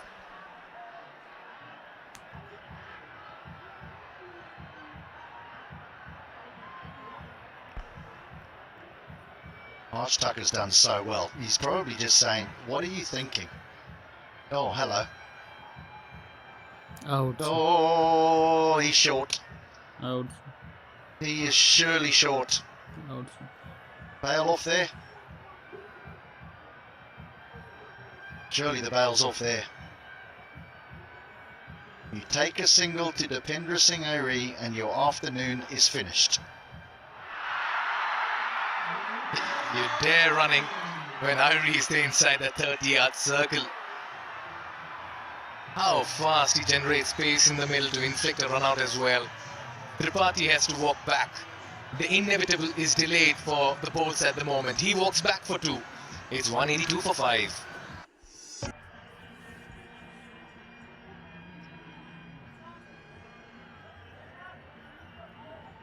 You can see Sher Malla, they're having a discussion with coach Pobudu Dasnaike. Sher Malla got that winning hit in the last game that took them into the final and qualifier 2 against the Yaks. Mayan Yadav walks out, only 3 needed in 8 deliveries. 1 foot across the finishing line here for the Bolts, but they're refusing to take that 2nd foot.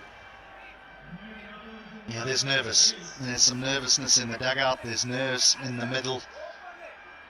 The Royals can make that work to their advantage. They'll be squeezing in on the single. Harsh Thakur won't want to take any more risks. He'll want the strike for the final over. Oh, it's going to go to the final over, isn't it? Thakur's going to hit it in the end. We're going to have a humdinger. Oh dear. Spare a thought for Mayan Yadav, who's walked out. Pressure everywhere, nervous energy. HD smiling. Well, I can see a dot. I can see a dot here. And I can see Harsh Thakur trying to finish it in 1 blow. And getting out. Oh. It is. It's a dot indeed. 3 needed in the final over. It's 182 for 5. Now need 3 from 6 and we're into the final over in a high scoring game. We've seen it all in season 1 of the NPL. A 1-run win, a 1-wicket win, a super over, a century, 5 fours, and now another photo finish in the big final, HD.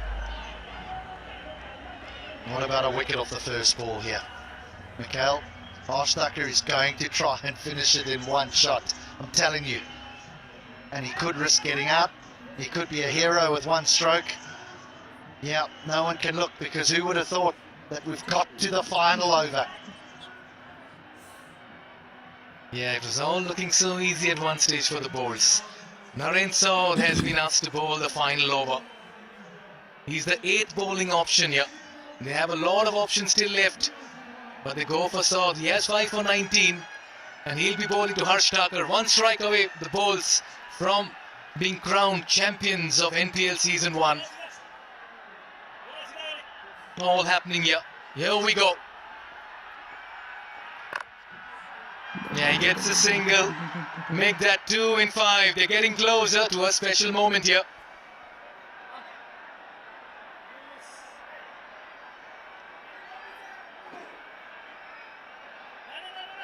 Wow. We're seeing the final 5 deliveries of NPL Season 1. And a big shout out to everyone out here. It's been a festival of the Himalayas, quite literally a celebration in Nepal. HD. And it has had all of us on our feet, glued to the games, the quality of cricket. Yeah, this is the winning moment as well for the JanakpurBolts. They create history. They emerge champions of NPL Season 1, and they've etched their names in the annals of history, forever remembered as the gold standard of achievement. The players run onto the field, and the Bolt synergy is a marvel to behold, with each member a vital cog in a well-oiled machine that turned out victories with ease. Congratulations, JanakpurBolts.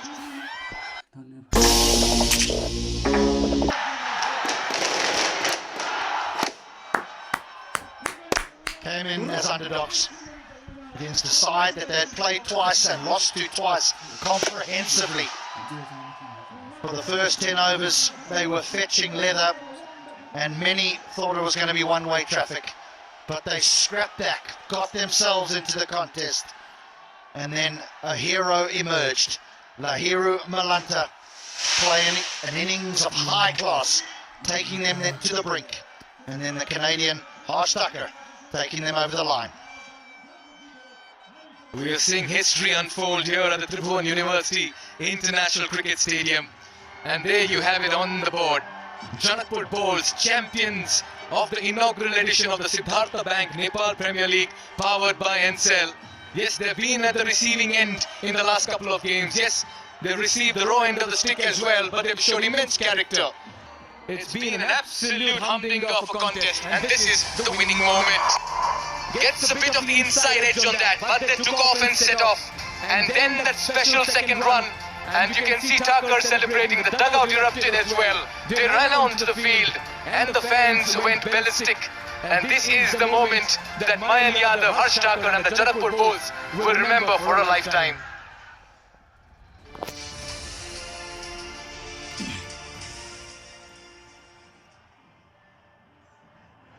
And this is it. The champions will certainly bask in glory and in the adoration of the cloud, and soak up every moment of this glorious triumph.